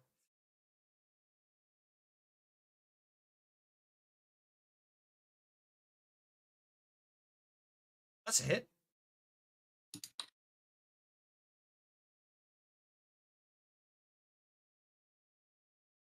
Shaken. Your nice accuracy and your AP kicking in there, and you shake it. But it's good. Just like Sargon is up next. I've just realised we can zoom in on the. We can zoom in on the token to see the impressive moustache on Sargon. There we go. I like it. It's quite a natty moustache there.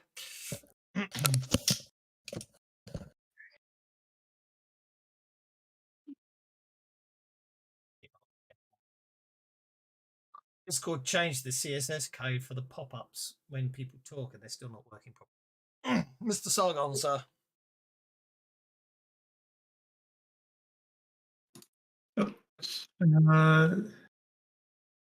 There's more of them there.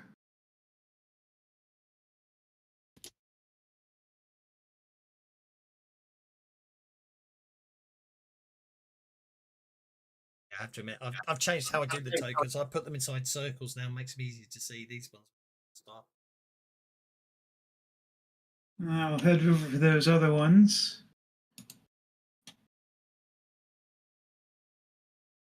You'd have to swim to do it.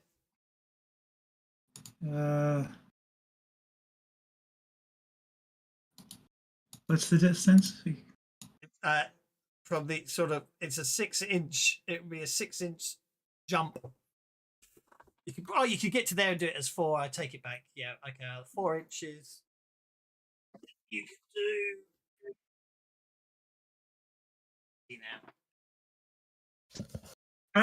It's without grid, it's a little hard to tell where I am. Going to try to basically get up close enough to, but not trigger the Astral Blight 5. I think your 4-inch jump you can probably make. I just need to check it because I never remember. Because I know it's 1 inch, and then I can never remember the exact definition. So, jumping. You can jump 1 inch horizontally, double the number if you run at least 2 inches prior. So that gets you 2 inches. If you choose, you make an athletics roll to increase your horizontal distance by 1 inch. So if you make an athletics check and get a raise, you can clear that 4-inch jump. Otherwise, you're in the water. I've got to get a penny for that. Seriously?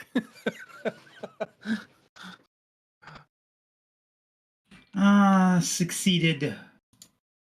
You did indeed. So you literally fly across that distance of water there. Yep. Since I am over here by myself, I'll use my limited free action to deflection. Blah, blah. The end result is the same. With a success either, with a raise both. I'm just going to do melee attacks, I think. Makes perfect sense. So There you go. that costs 3.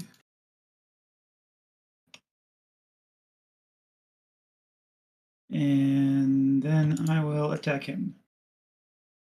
In the last 6 months, Sargon's been honing up his monk skills, and now he's just he's obviously perfected his art of moving very fast. Literally shot down that Soul barrier. knife. Soul knife. 1 point short of shaking that it. damage.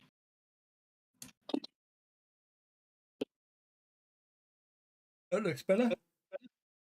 Ooh, pardon me. Okay. Okay. Okay. You basically you shove the soul knife into the entity with a blow that would have dropped the average humanoid, and it does seem to do considerable damage to it. But it appears this thing seems to be made out of some sort of Actually, they're vines, aren't they? Yeah, the vines basically. Remember, I'm doing psionic. It's like a psionic energy thing. I know. Trying to find the description of them. I can't. I thought I had them in there, but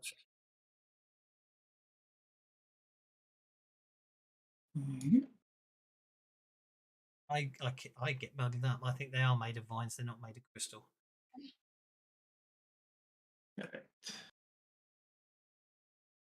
Oh, yeah, that's it. Because the invention doesn't actually give any description whatsoever. So yeah, basically, you basically tear a huge hole into the thing with your attack. Target Clankser is moving 6 inches down. And hurling an accurate fork at Astral Blight. Go for it.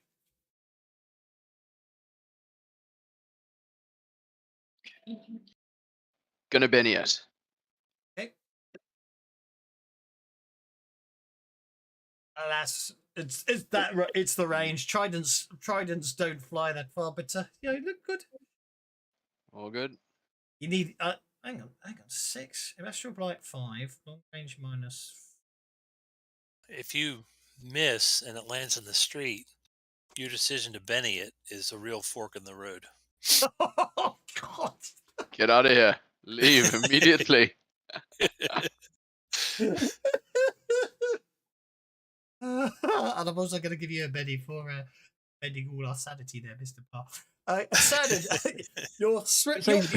but surely if he throws his fork away, he'll have a cutlass because it'll be less cutlery. He'll be cutlery-less. Yeah. Mr. Shannon, you are swimming around. You can obviously... Cernan is going to climb up out of the water, making check required. Making some very disparaging comments about holographic water and how is he still getting so damn wet.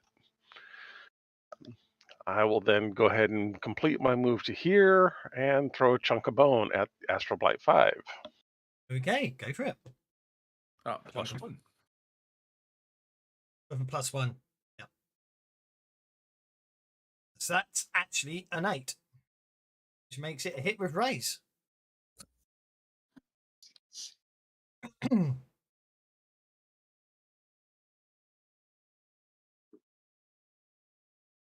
Oh my word.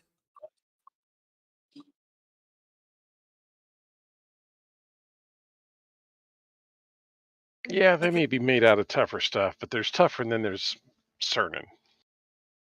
Yep, it collapses into a brown, gooey mess of vines and other unusual stuff, but I can't tell you more than that because I have no description for these creatures whatsoever in them.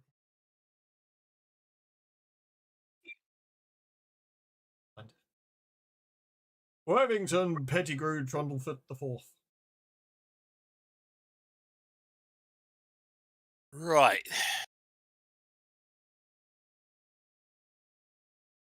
I'm gonna bring Morty over here.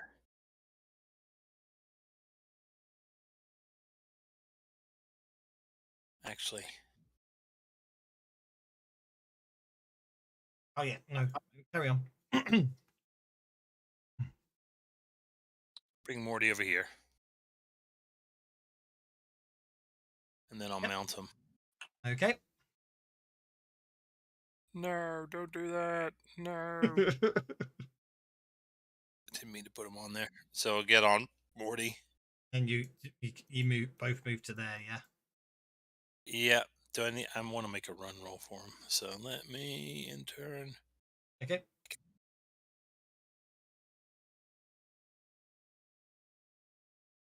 Eight again. So that's about 8, I think. Yeah, I think so. Leave it in there. Yep. So that's me. Okie dokie. Astral Blight number 4 has initiative, and I don't know why that didn't. Oh, there we go. Ace of 4. Basically, all he can pretty much do is get to there. So let me work this one out. I have to grapple you first.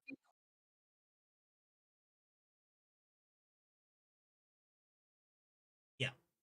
So they basically extends out. Vines extend out from its body and try to wrap themselves around you, Sargon.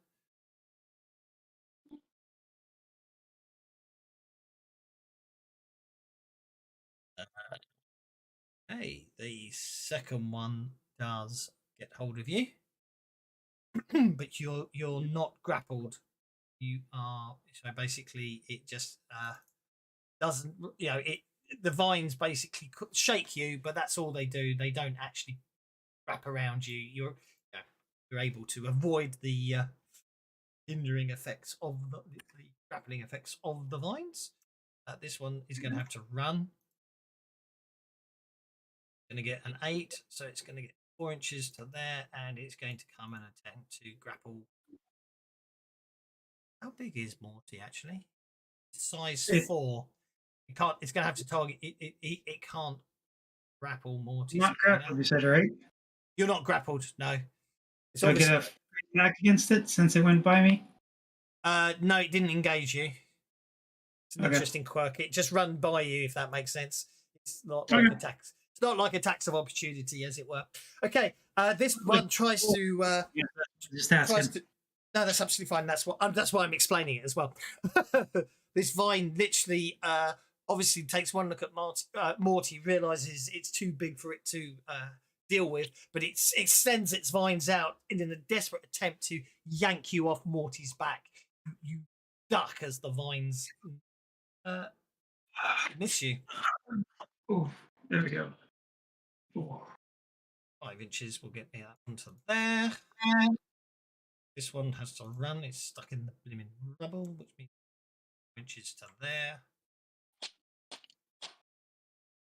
This one remains shaken, which brings us to Glixagleb, who's sort of a green puddle on top of the water, I imagine, at the moment.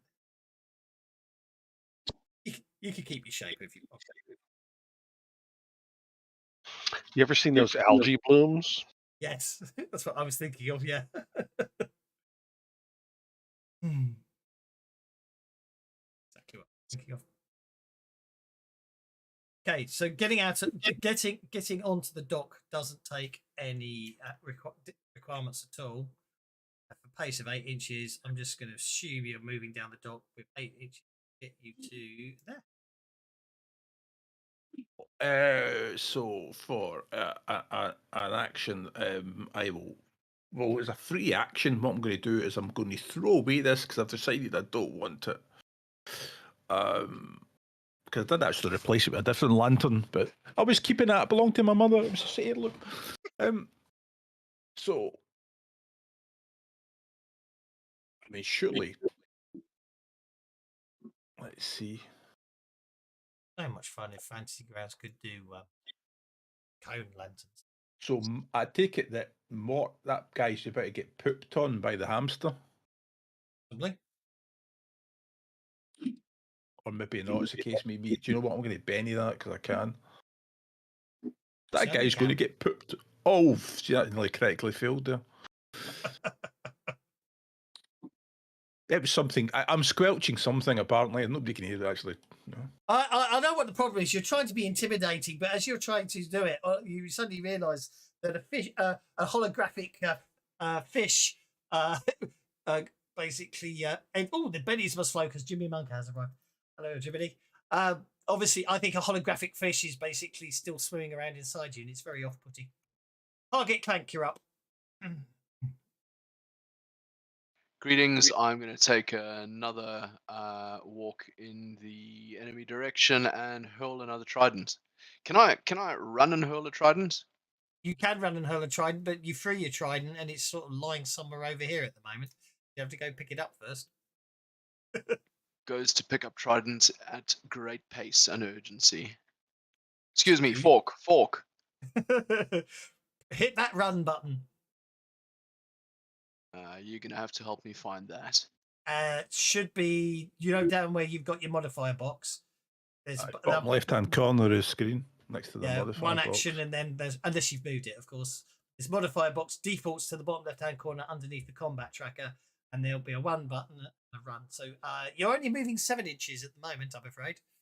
Unless you want to. Doesn't do well at running. Okay, which means I'd have to take you back 3 inches, which gets you to. So you run for your fork and get to there. You can see it lying on the floor in front of you, but alas, you haven't reached it yet. Okay. Gas for anything else? Now, what I will say is, just from your perspective, what you want to do is, as a sort of mini side quest for your character, is now you've got an accurate master crafted fork. What you can probably do is you need to find someone. You don't have to pay for the nose for it, but you could possibly find someone who could add the returning enchantment to it. Yes, we give it the boomerangness. Gotcha. Cool. That'll be me. That gives you like side mini quest. As you movied it like I have. Okay, Mr. Sargon, yeah, you've got 2 of these astral blights around you. One's still trying to recover from the brutal damage you did to it last term, and the other one is basically attacking you with extended vines that are grasping and desperately seem to try and sort of pin you down. But at the moment, you've avoided them all. Okay, these things are.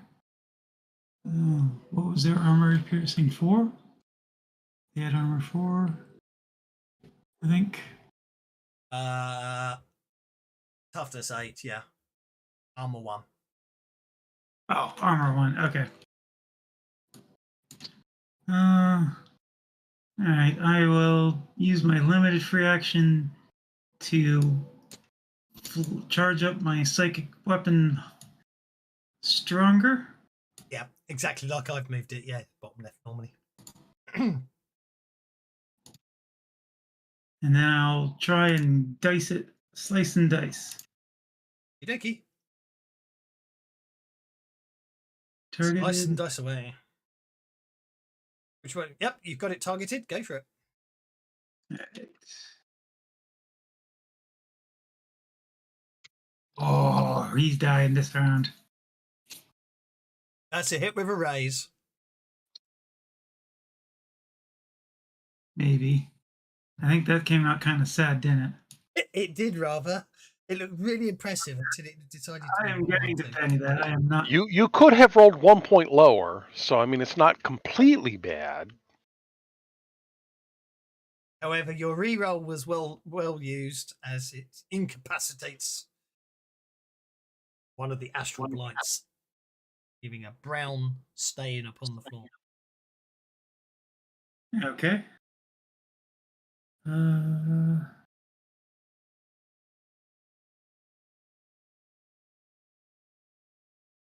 think this will help, so I'm going to shift a little bit to try and help them get gang up. That will help. Actually, he'll negate the gang up. But Well, yeah. I wasn't sure if Mortimer counted or whether Worthington was close enough to get, because it'd be Mortimer. I know what you're saying, because I'll put him. I'll move him to there for that perspective. But yes, I understand where you're coming from. Yes, Mortimer would give gang up. Yes, I agreed. You being there will help, I'm sure, depending on other actions. But we'll see what happens. In the old days, it would have done, but under Swade, I think he cancels your gang up.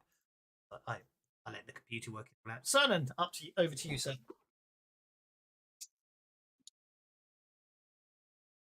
Okay, Cernan is going to step forward to here.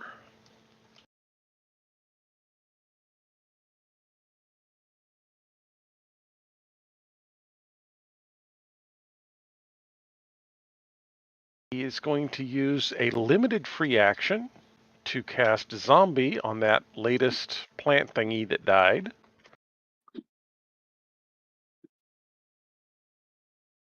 Okay. That will definitely raise the little plant thingy. I now have a zombie plant. Don't think I get anything with the raise. No. Okay. I know. On a raise, increase one of their traits by 1 die type. Ow. So I will increase its fighting by 1 die type. Hang on, I missed something there. Oh, sorry. You're summoning one. I apologise. I know you said. I say I was. I was. You were listening, distracted. Yeah. I was half listening, but obviously I wasn't at the same time. So you've summoned a zombie, which we will put on your character sheet like so, and you want to summon it there. You say. Correct. And you want to boost its fighting. Did you say? Fighting. Okie dokie. +1D brackets. I don't know why, if it's just me, but every time I start typing an effect in manually these days, it vanishes halfway through me typing it. Really helpful. And then you can't tell that you spelled fighting wrong. But okay, yep, your zombie appears there. I'm not seeing it on my character sheet. I heard you say something about dragging it there, but I'm not. Oh, sorry, to the combat tracker, but I will drag a zombie stats to your notes. Doesn't go on main because it has to become an ally for you going forwards, doesn't it? There you go. Okay, and then as his real actions, Cernan will go ahead and throw a piece of bone at Astral Blight 2. Mm-hmm.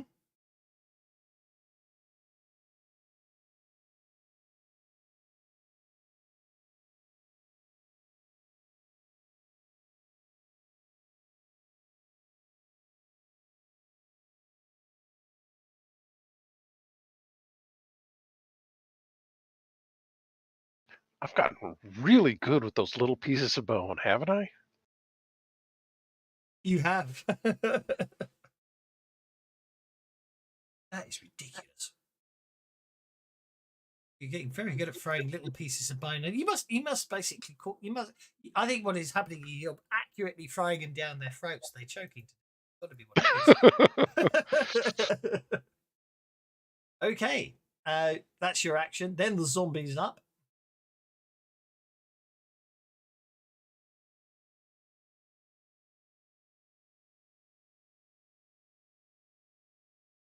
He will attack this Astral Blight that he is next to. Okay.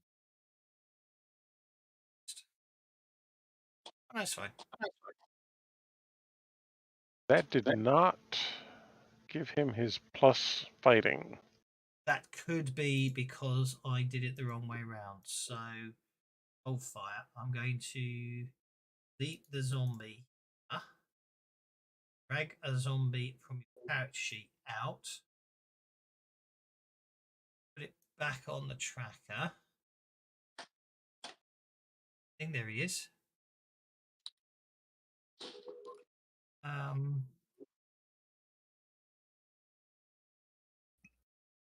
try now. Just try another fighting roll. Yeah, there it goes. I think I broke it because I dragged it from the combat tracker to you rather than the other way around, if that makes sense. And I think it went wrong. Yep. Okay, and that is our turn. Yuki.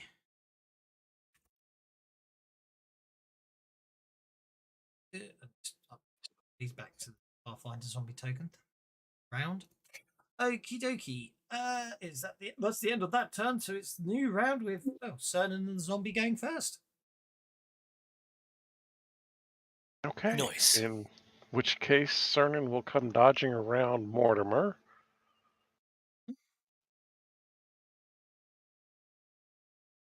And stabbing that Astral Blight. Okay. Go get him, Ray.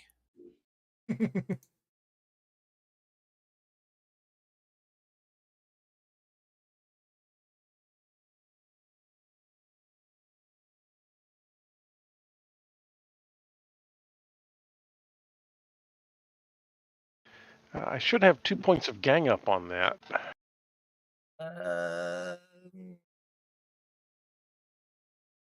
Yeah. Know why? A wonderful thing of the zombie is more than one picks out, and Sagan's more than one picks out. Try again now. Yeah. See if that. Okay. It's that quirk of Fantasy Grounds is very pedantic about reach. The gang, yeah, I just it's caused the distance Wow. 1.6 inches. Yeah. Anyway, you did actually hit with the original attack. I just wanted to check where. I wanted to get my sanity check Sure. about Yep. how the gang up bonus was working. So you shake it. Yeah, the only way to fix that is to stop people moving half squares. Which means you have to snap to grid again, don't you? So But that's the only. no, with snap to grid on, it still will fail because you can move a half square. Or point taken, yeah. It's just worse if you turn snap to grid off because people can do sort of point pixel moves. But it's Savage Worlds, we don't do grids anyway. So I know. So Cernan shakes it, and his zombie plant thing then tears it apart. Wow. Injures it. It doesn't kill it. I didn't say tear it completely apart. I'll accept that. Okay, Mr. Worthington. You're tearing me apart, zombie. you want to go and hold. Oh, you want to go on hold? Me? No? Why? Oh, well, I think that means I'm going to throw gloop at you to enhance stuff. When Glixagleb says you want to go on hold, I think Well, it's not that. It's because I was going to contemplate throwing nitroglycerine, and I can't. Oh, fair enough. Anybody in the Don't go on bus, hold then. everybody gets it. No? Ignore him. He's just trying to be. Predation. Over to you, Mr. No. Worthington. So when I throw the bomb power can never be selective. I know. So that's the thing.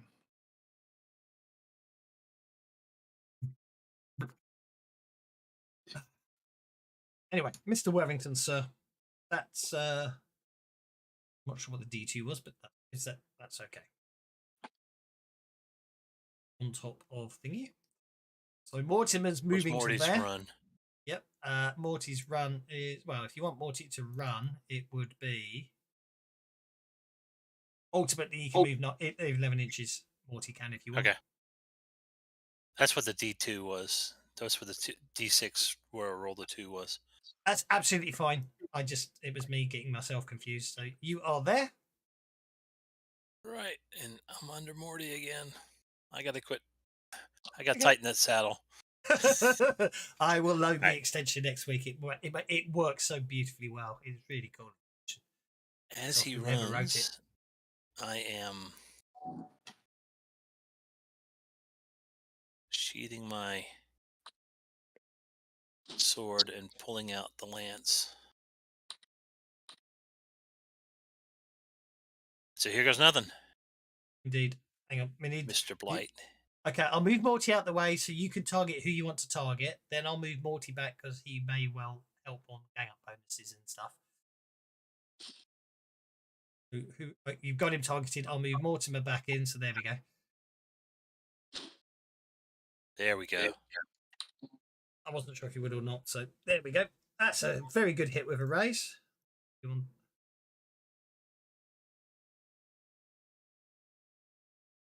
wounds.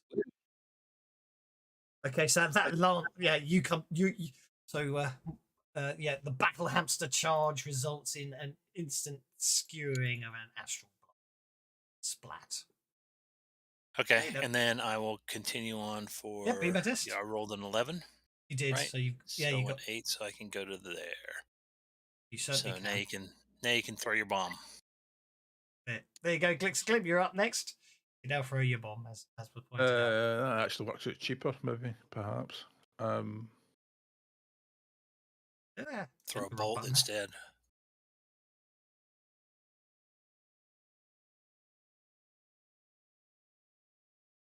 Where are we going that way for?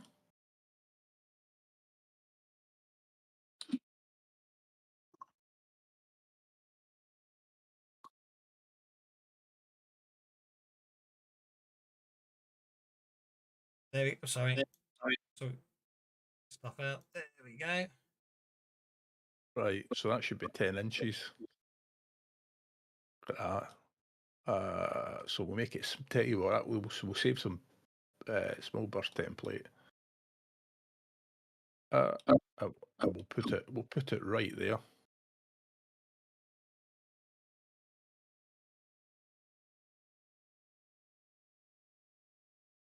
Inch, right? 9 inches to your top, your intended area of effect. What's your throwing ranges? That's okay. It does. It's 10 inches. It's got to go. Okay, you're fine. You're fine. Absolutely fine. I think that batch worked. I think that batch works very well. That's a hit with a raise. The astral blight. So that's funny. So that's hit with a raise. So put that on. Oh, look at that. What miserable damage. I'm going to Benny that.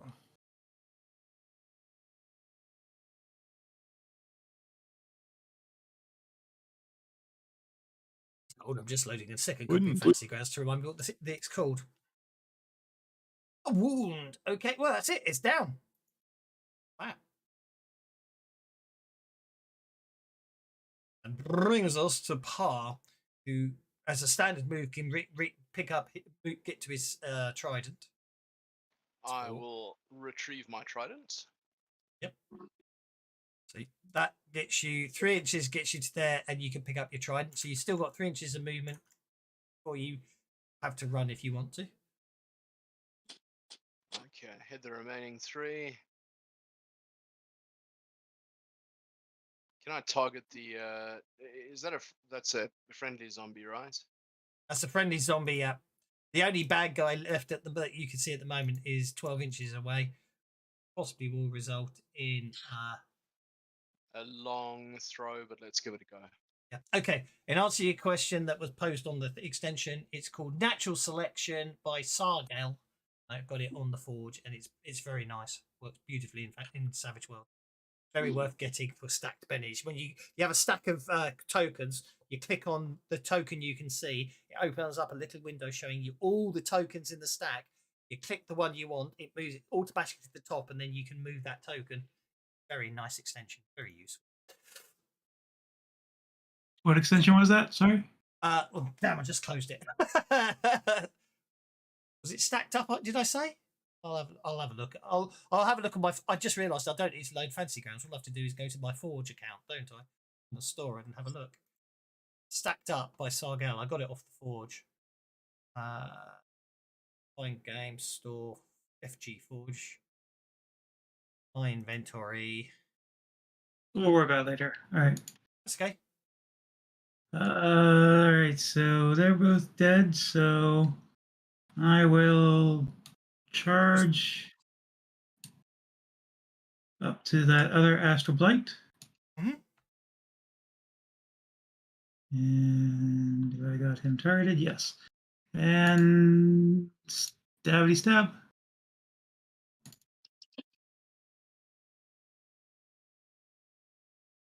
Oh, let's Benny that. There we go.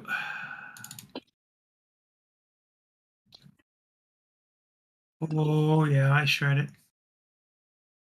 I shred it. You do shred it, at which point, click this button here. All right. Okay. Really? That's pressing.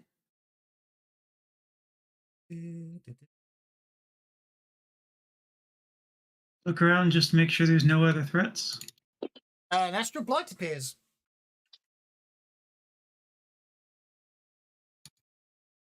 Bursts up out of the ground.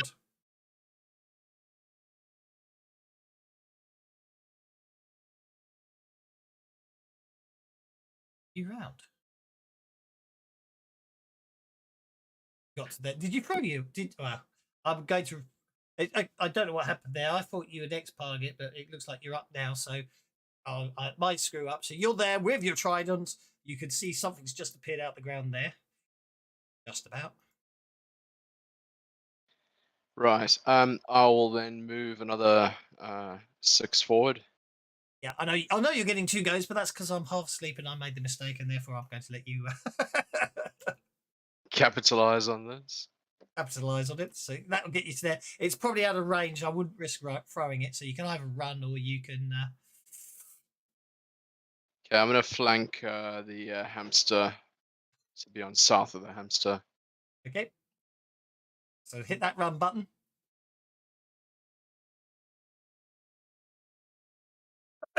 Again. I have a house rule that says you can spend a penny if you wish to when running. Officially, you can't, but I don't see why I shouldn't let players spend pennies on re-rolling run dice. Makes things more fun and makes you spend more pennies. Encourages me to give you more pennies as well. So that gets you half the way there, so you'll get to there. Okay, cool. Happy with that. Okay, and Worthington Pettigrew Trundlefoot the Fourth. As I say, I put the exit archer on the map.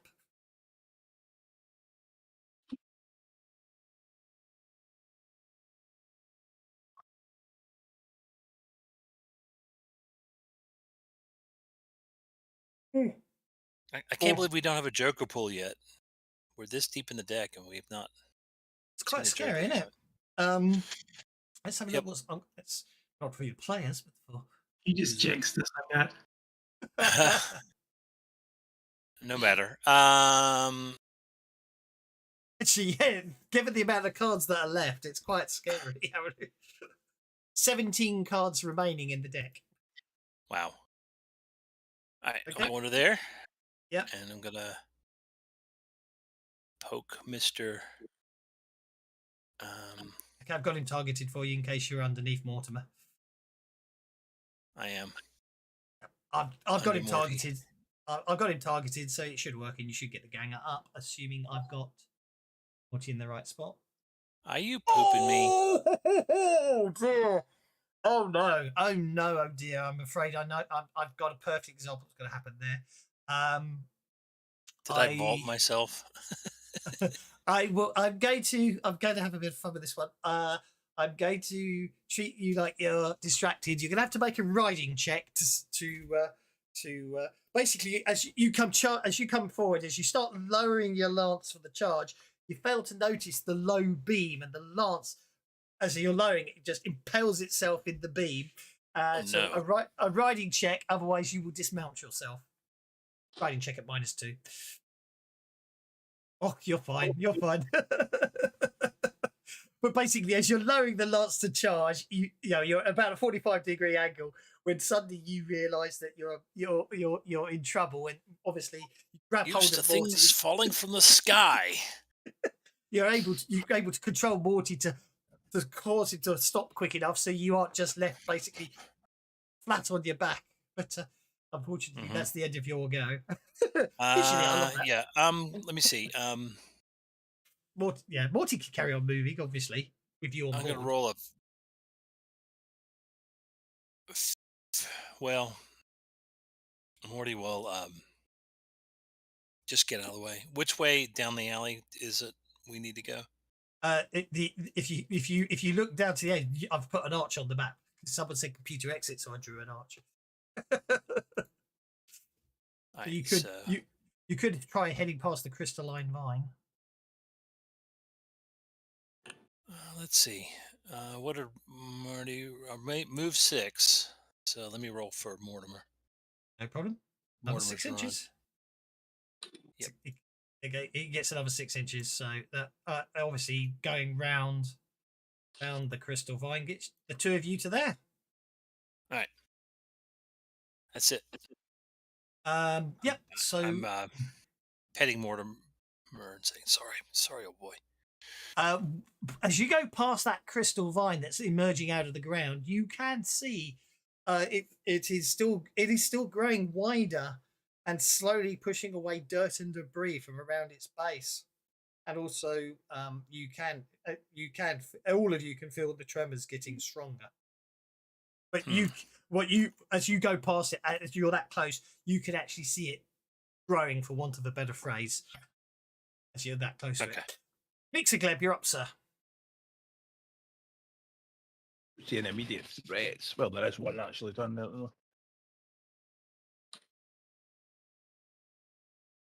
I think what I'll actually do is, because I'm so far behind, I'll shape change into a bird. Okay, that's a very good call. Just in case this all goes bang before I get out.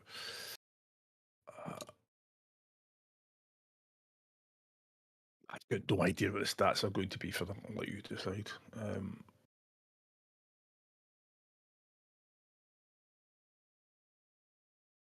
I like the extension effects.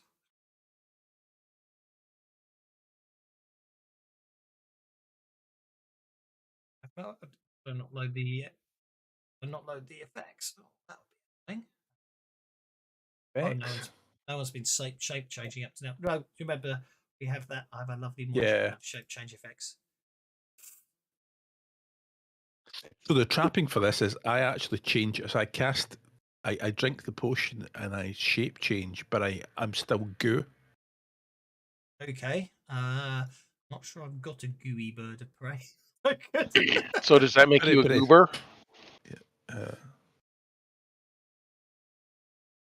The only in a game effect, it means I can't shape change into an animal and hide, because it's going to go, yeah, that's a green cat. That's That's the closest I've got to a green bird, so there you go.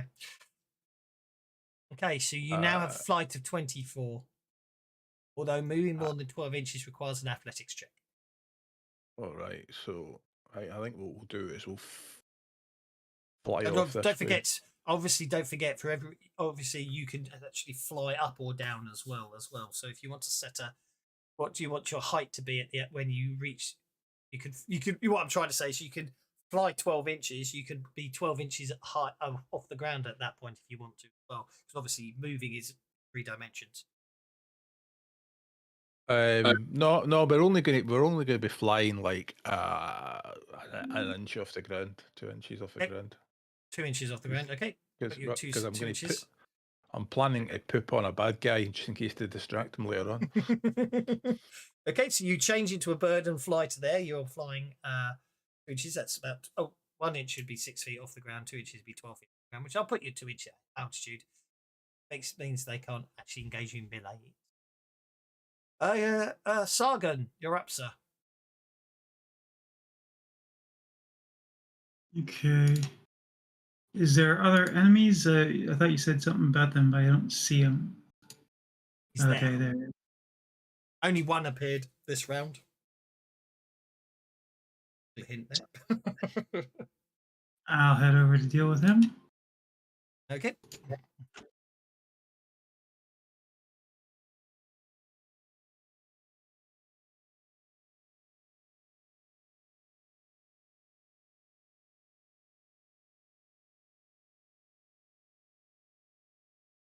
I don't know what happened there. A 5 won't hit him. He's got a parry of 7. Leave. What happened there? Actually, I made a mistake there. I didn't put him on the combat tracker. No wonder you couldn't see him. Must have dragged a token on the map, but not actually put the NPC on the map. I do apologise. There he is. And a 5 would miss because it's a parry of 7. But at least he's there now, and you are able to target him. You've ended your turn, so that's absolutely fine. I was just sorting out my guess there. Okay, Sardan, you're up, sir.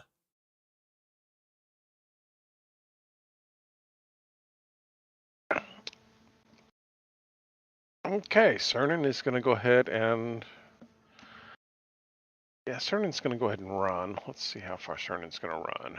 A whopping 8. So Cernan will go ahead and run to there. Okay. And fling a bit of bone. Likes throwing his bones about. Okay, targeted him for you. Yeah, I like throwing bones. What can I say? You hit. Yeah, it's bending that.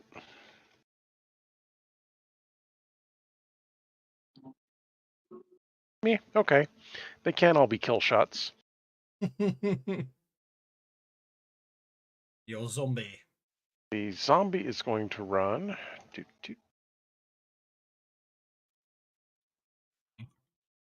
Say it's probably got 3 rounds left after this.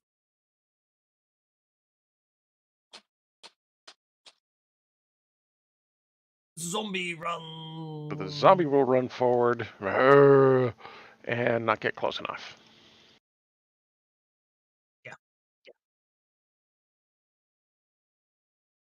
That's the thing about zombies, is they can be a little slow.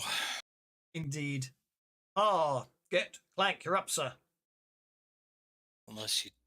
Heading 6 in that direction. Targeting Astral Blight. Targeted. I'm going to try a Star Knife for giggles this time. Stay on Okey-dokey. target. There you go. Hit with a raise with your star Okay. knife. All that damage. Star knife.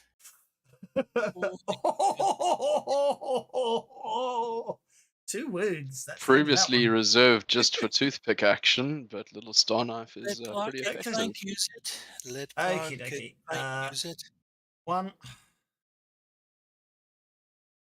Nice. 2.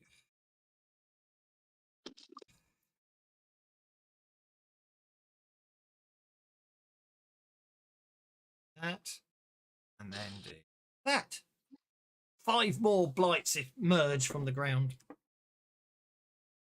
You wee bastard. You round. Worthington gets the Joker. There it is. I want to make a smart roll to think that if we can stop these blights by attacking the growth of this crystal thingy here.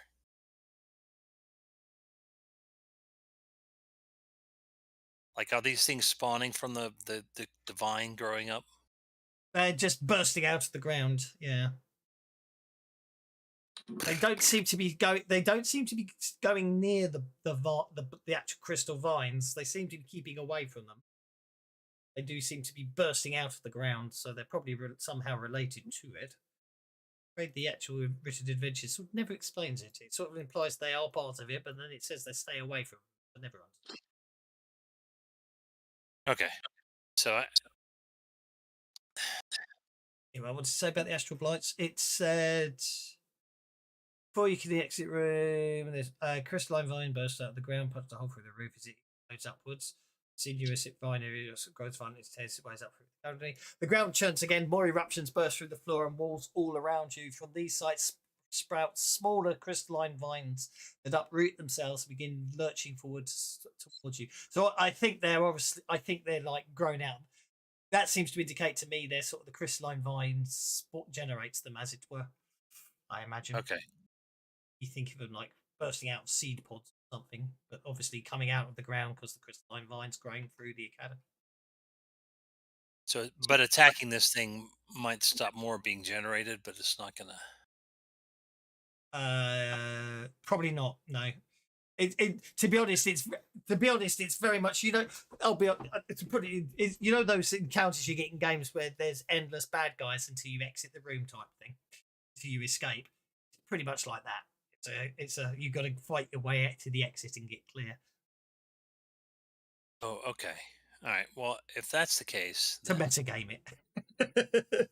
yeah, I am going to But you're in for charge him at doesn't. 2. I'm gonna yeah, carry on. It doesn't mean that I'm not gonna. It doesn't mean you haven't tried, but for all intents and purposes, as far as your character are concerned, these crystalline vines are indestructible. As far as I'm gonna say narratively, you've possibly tried as heroes and had no noticeable effect on them. Rather than you. I'm just gonna move him to there for right now. So yeah, no problem at all. Yeah, sure. And let's get Morty in a bit, just so you should get a gang up bonus now. Yeah, you should. All yeah, right. Morty's, oh, hang on. Yeah.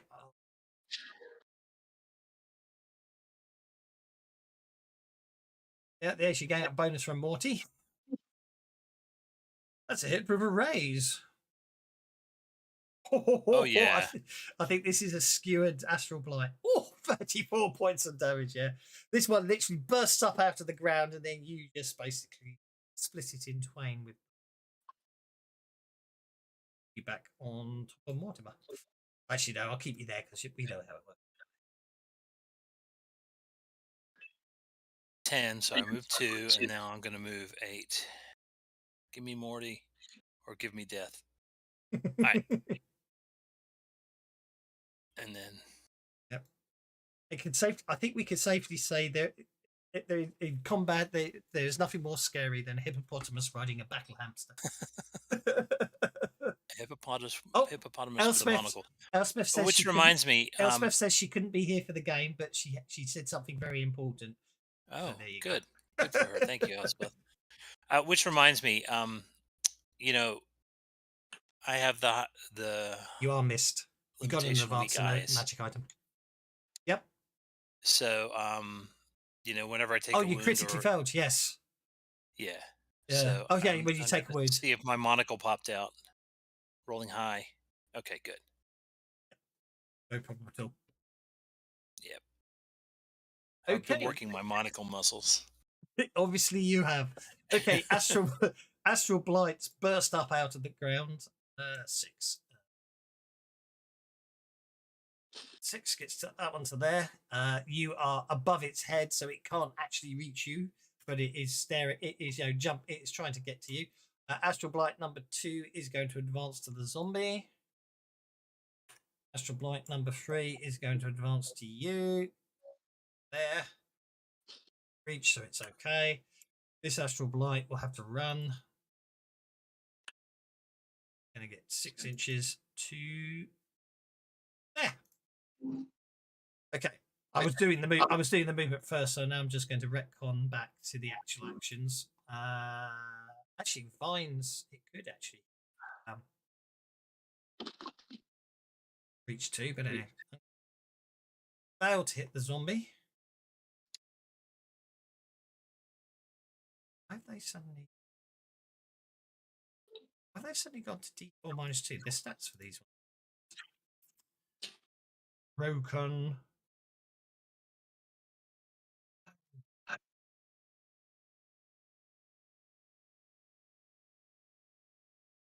Broke the stats in the new versions of the NPC. No. Astral blights. They're using different. Yeah, I'm not sure why, but my broke them. Just going to have to roll them this way. So the zombie should have been 2 attacks at D10, hitting twice. Neither of those was a raise. Zombie is not grappled. I do think the vines may have just destroyed the zombie.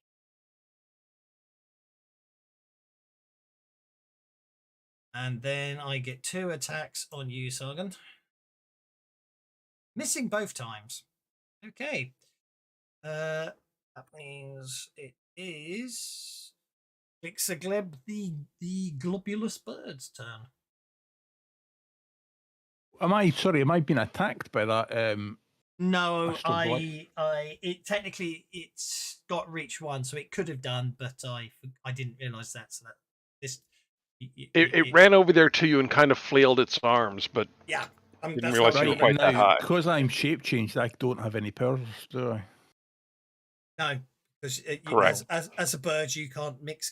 You can't get at your pouches and get at your alchemicals. You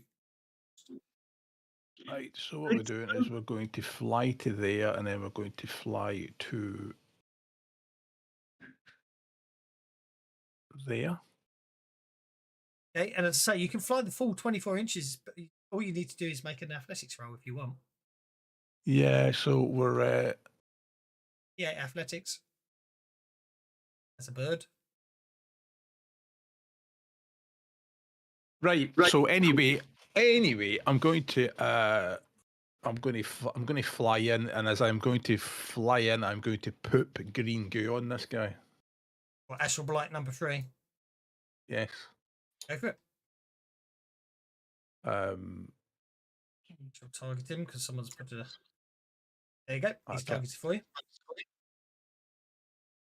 Unity decides that targeting through templates can be tricky. Oh, I'm gonna have to Benny that now. Oh, my dice are just terrible, aren't they? Go on, I can afford it. People are in watching this. Oh. I did actually reset all your beddies halfway through the game, if you noticed. Oh, there you go.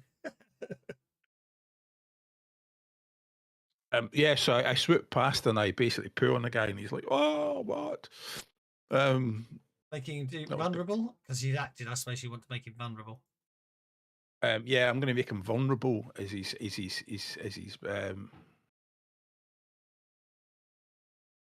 And you get a fast test.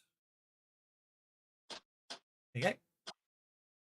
Which I can actually drag as an effect. So once during this encounter. Right, okay. It's the same guy, don't it? Presumably he still survives. No. And so once during, you may act to directly attack the vibes. Oh, the same throw, yeah. So you might not be around long enough. But still the effect is what I wanted. So Sonnen, you're up, sir.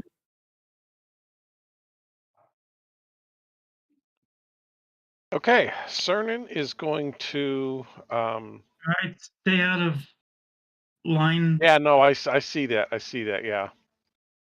Bit of better gaming there, but anyway. I was like, don't get in between them. I'll allow it because I don't deny the logic of saying I'm going to do this type thing. Anyway, Sonnen, over to you. Oh, your zombie blew up. I'm sorry about that. Okay, so, yeah, no, that's fine. Cernan's going to. Well, you should have left it because I'm about to bring another one back. Cernan's going to move to here and poke at Astral Blight 2. Okay.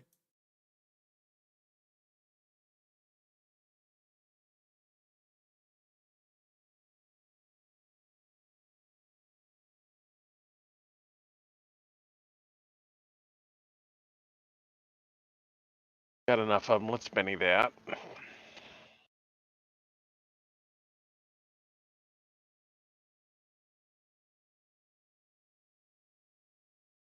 And one more, just because.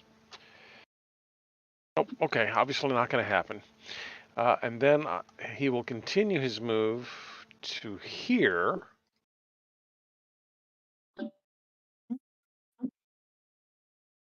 Then I will use my limited free action to stand that one back up with my zombie power. Oh, ouch. That's impressive, that. No bonus, just a plain zombie this time. Okay. Limited free action to bring a zombie in. That's a Bone Oracle 8 power, is it? It's one of the powers that I got from my being a Bone Oracle. Yeah. And then with this last advance, I got the Awakening or something. I don't remember what it is that lets me cast the 2 as free actions once per round. Scarily cool. Okay, Oracles are fun. Target Clank, Oh, you're hold up, on, sir. hold on. Zombie's going to make his I'm gonna attack. give Zombie, this. sorry. Zombie first. I apologise. Like I said, Go ahead, bear zombie. with me. Another. Bear with me. I'm half asleep.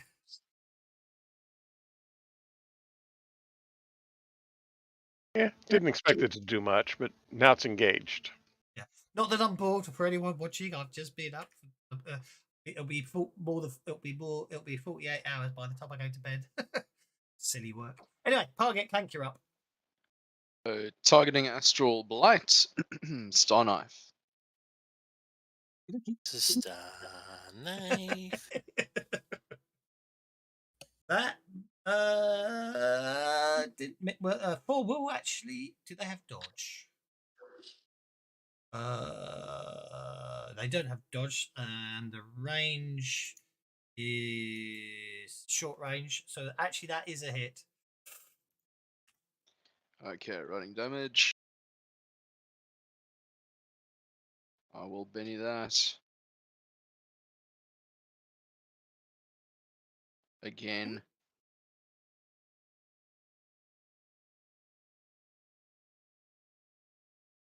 Shake it. That's probably as good as it's gonna get. Okay, so the Astral Blight stands there with your star knife embedded in its chest. Sargon, you're up. Got to remember where you leave your thrown weapons because you've got to retrieve them. Indeed. Do you wish to maintain your speed power, Sargon? You don't have to do it to the end of the turn, but you just need to remind me before we end your turn. No, I'm not gonna Okay. worry about that. I will swing around behind Mm-hmm. Astral Blight 3. Yep. Which is perfectly allowed because you haven't left its area of attack, rather.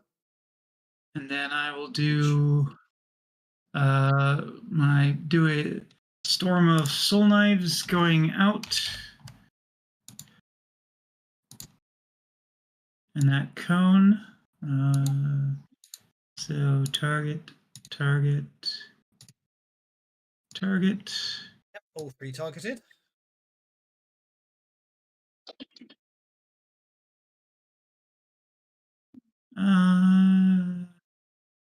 That's all. 2 hits, 1 miss, apparently. What Just did I range. roll? I'm going to try Bennying that. Okay. That turns it into 3 hits. All right.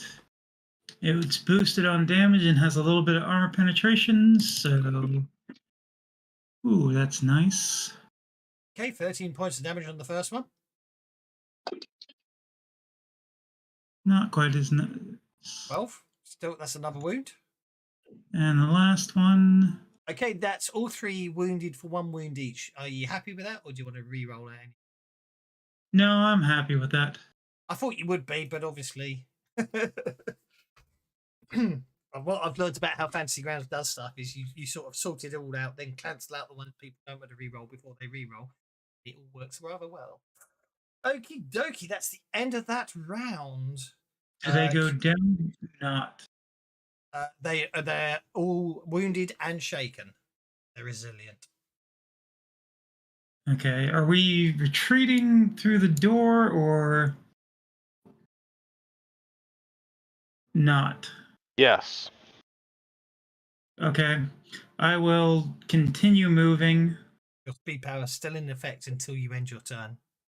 Reference. So I moved, 3 to there? Mhm. Another, pace is currently 12, so 12. another 9.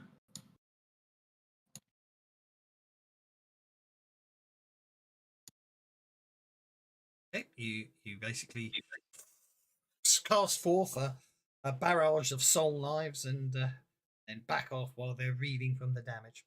Very sensible tactical move there. Okay, and when you end your turn, your speed will drop, but that's fine. You turn deck rebuilt. A Glixagleb, the globulous bird, is first. Okay, well, in that case, I've got to go to... So 12 inches without an athletics roll, 24 inches with.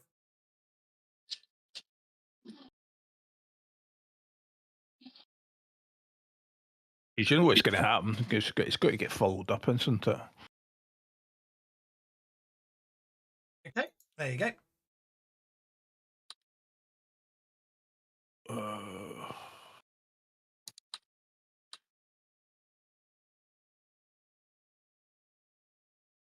They obviously aren't bothered by bird poo on them. Tell you what, we'll Benny that, shall we? Don't forget. Oh, before you do anything, don't forget you get to add a D6 to any trait roll. Assuming Well, I you're did. doing it on that one. I did. That's Oh, that's actually a 6. I misunderstood. A So, 6. So I don't know if I want to Benny that or not. Do you know what? We're going to Benny it anyway for a laugh. Okay. So I don't think I needed a 6. You didn't need it. Okay, that's better. Okay, it's shaken, and it's already shaken, alas, but you've shook it. Do you want to make it distracted or vulnerable? It hasn't acted this turn. I'm going to make it. It's already vulnerable, so we'll make it distracted. Somebody will probably nail it. Yep, it's distracted and vulnerable. Sounds good to me. And then you fly on. And then I fly on towards the door. Yep. Cernan, you're up, sir. That ground all around you is moving as that crystalline vine is bursting, growing up through the ground, reaching ever upwards through the structure. Okay, I'm going to start by poking Astral Blight number 3. I'm going to give myself the +1 since I'm outside of the... Yep. Read. You hit. Your gang up bonus and your accurate spear make it a good hit. Okay, and that probably will put it down. It does. Smack. And I will go darting past Glicks. Yep.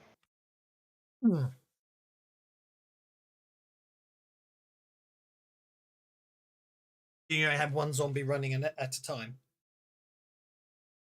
No, I can have multiple. I just he's still learning all of that stuff. So yeah, I was just curious because I mean that's quite scary. As long as one of the party puts someone down, you get an extra. Well, yeah, I mean there were 2 of them right there next to each other. For 1 extra PowerPoint, I could have had 2 standing there. Wow. But we're trying to get out of here. So yeah. Okay, so that looks like that's far enough away that he'd have to run, and since he can't hardly attack anyhow, we're going to go this way. Get a move on. Yeah, big time. I think you just need to start running flat out of here because you're going to get swamped otherwise. Yeah. Well, and that's kind of why I have the zombie. Is he's going to hopefully distract both of those 2 guys back there, and well, yeah, that's also why I wondered if you were limited in how many you could summon, because if it's a limited free action to summon a zombie, there's still another corpse there to summon another zombie with. Yeah, there's plenty, and if it gets to that point, I will certainly summon the army. Yes. I have to say I do admire your optimism that you're going to roll a 6 on your running dice. We do the best.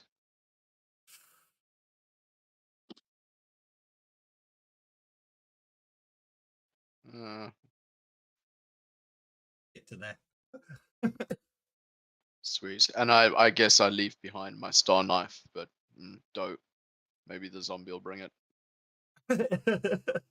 Possibly. Otherwise, you'll just have to buy a replacement. You know, you've been paid for 6 months. Well, I won't worry too much about it. I'll assume you can get. Once the fight is over and things calm down, he can come back in here and pick it up too. Oh, and hang on, wasn't this a simulation as well?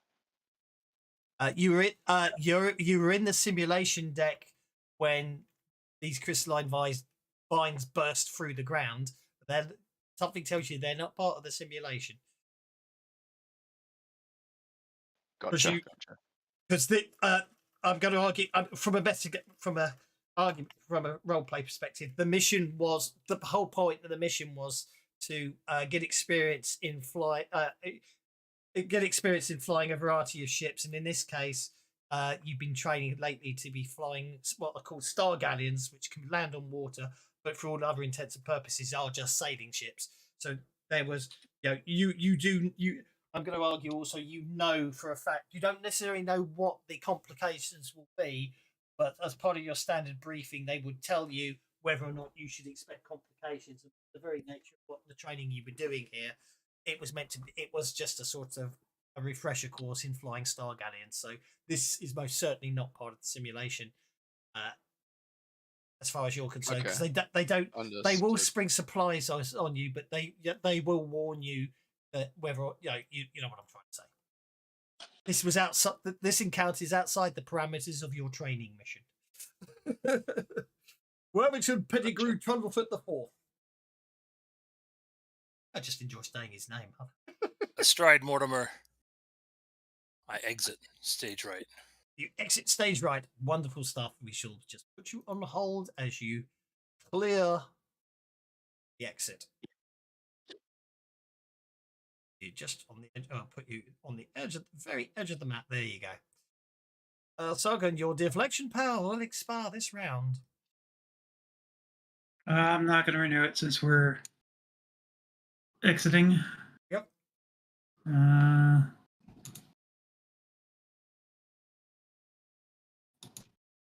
How far is that? Ooh, dear me. The exit is what, 4 or 5? 4. 6? 4 inches to the exit. 4 inches. Okay. I will step closer slightly Okay. to the ast. I'm trying to get within 3 of them without moving more than one since he was 4 away. What you do. I'll move you back there. The trick is when it comes to fantasy grounds, what you do when you're doing the movement, you drag it out till it says 2, and then you move it back a couple of pixels so it gets to 1, if that makes sense. So about there, and that gets. Do you see what I mean? It's because it's digital counting. So it's just a little hard. It's just a little hard to do it, is all. All right, I will sling a soul knife at it. Ooh. See, that's what you need, Parglet. You need to be able to magically create them so you don't have to go and pick them up again. That's a hit with a raise. And I will get a nice good hit on it. You will indeed. Wounding it and shaking it. And then I will...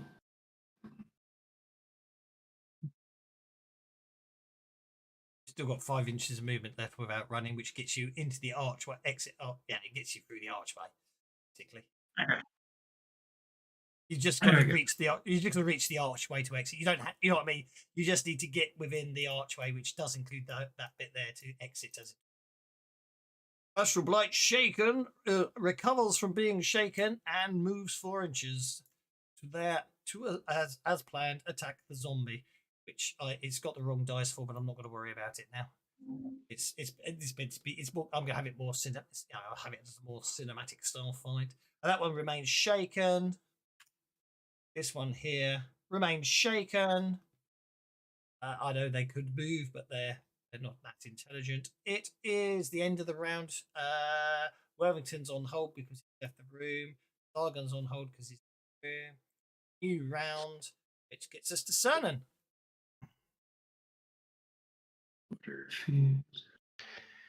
Cernan will move over to the doorway. He won't quite move out because we still have good guys in there. Technically, you'll stop there as it Stop there, okay.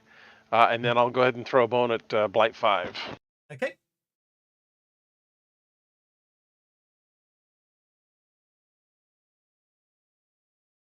That's a hit. Minor bolt cantrip. Quite devastating when your D4s do what they do for you. Good lord. When you consider that is a cantrip, so there's no PowerPoint cost, and he's just chucking him out like there's no tomorrow. I think I've taken out 4 guys with that so far. Yeah. A 0 PowerPoint spell unless you critically fail, and then it costs you 1 PowerPoint. And this is the chance to roll, so I'll need to refresh my mind on that one. Okay, Mr. Zombie is up next. Sorry, my mistake. Nope, all good, all good. Yeah, zombie's going to try and smack this guy again. Go for it.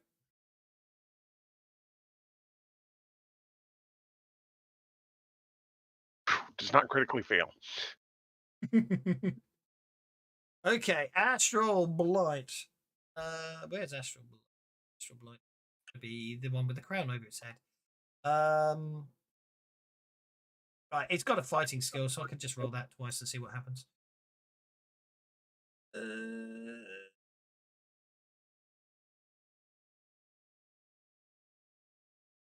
Don't worry too much about the fact he's treating it as a faster thing. He's just more. And he remains shaken, so that's fine. That gets us to Glixagleb, who can just fly through the arch if he wishes.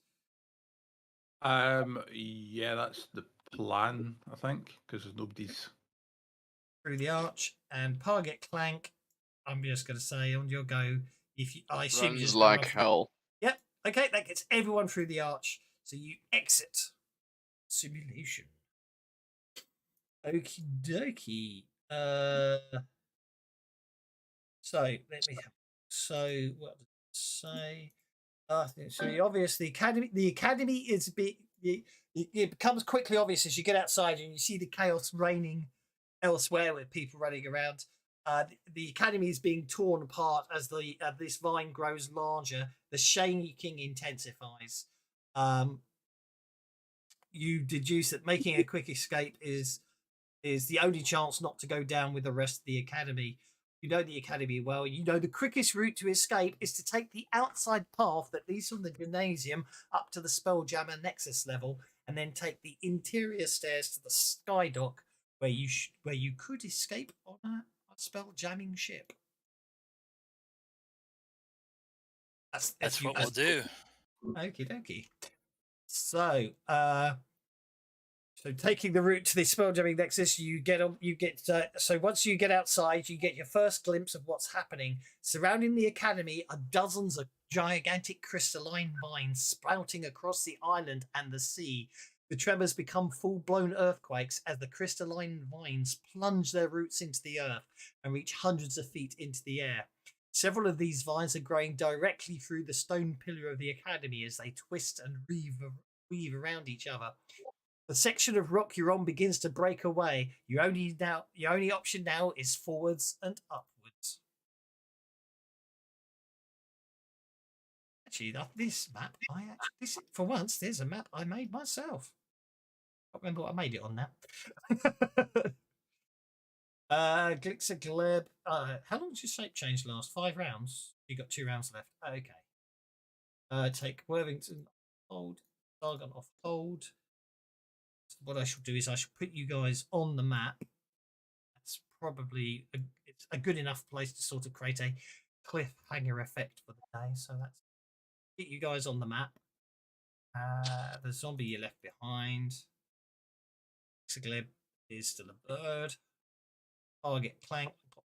You there. There we go.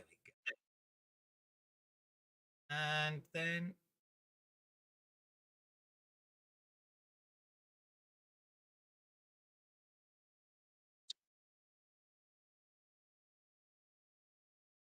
they were still left over on the comment tracker. That's why I got confused. They're gone because they're not. Okay.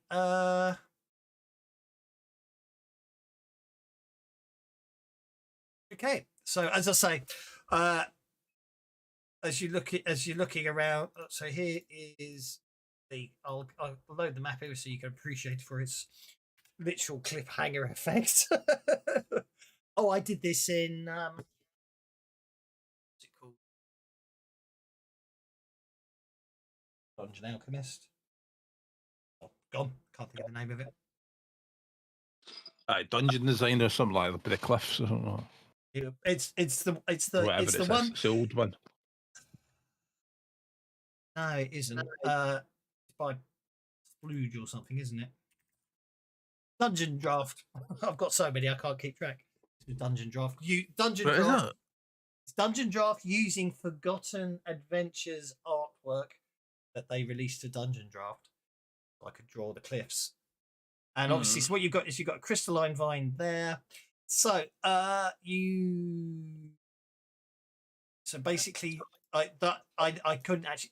That's actually a staircase heading upwards. It's just a stone effect, but it's just sort of it's more a ramp going up. I'm going to say. So you've got to traverse you've got to just traverse this 100 or so feet of open stairs running on a cliffside to reach the Spelljammer Nexus level.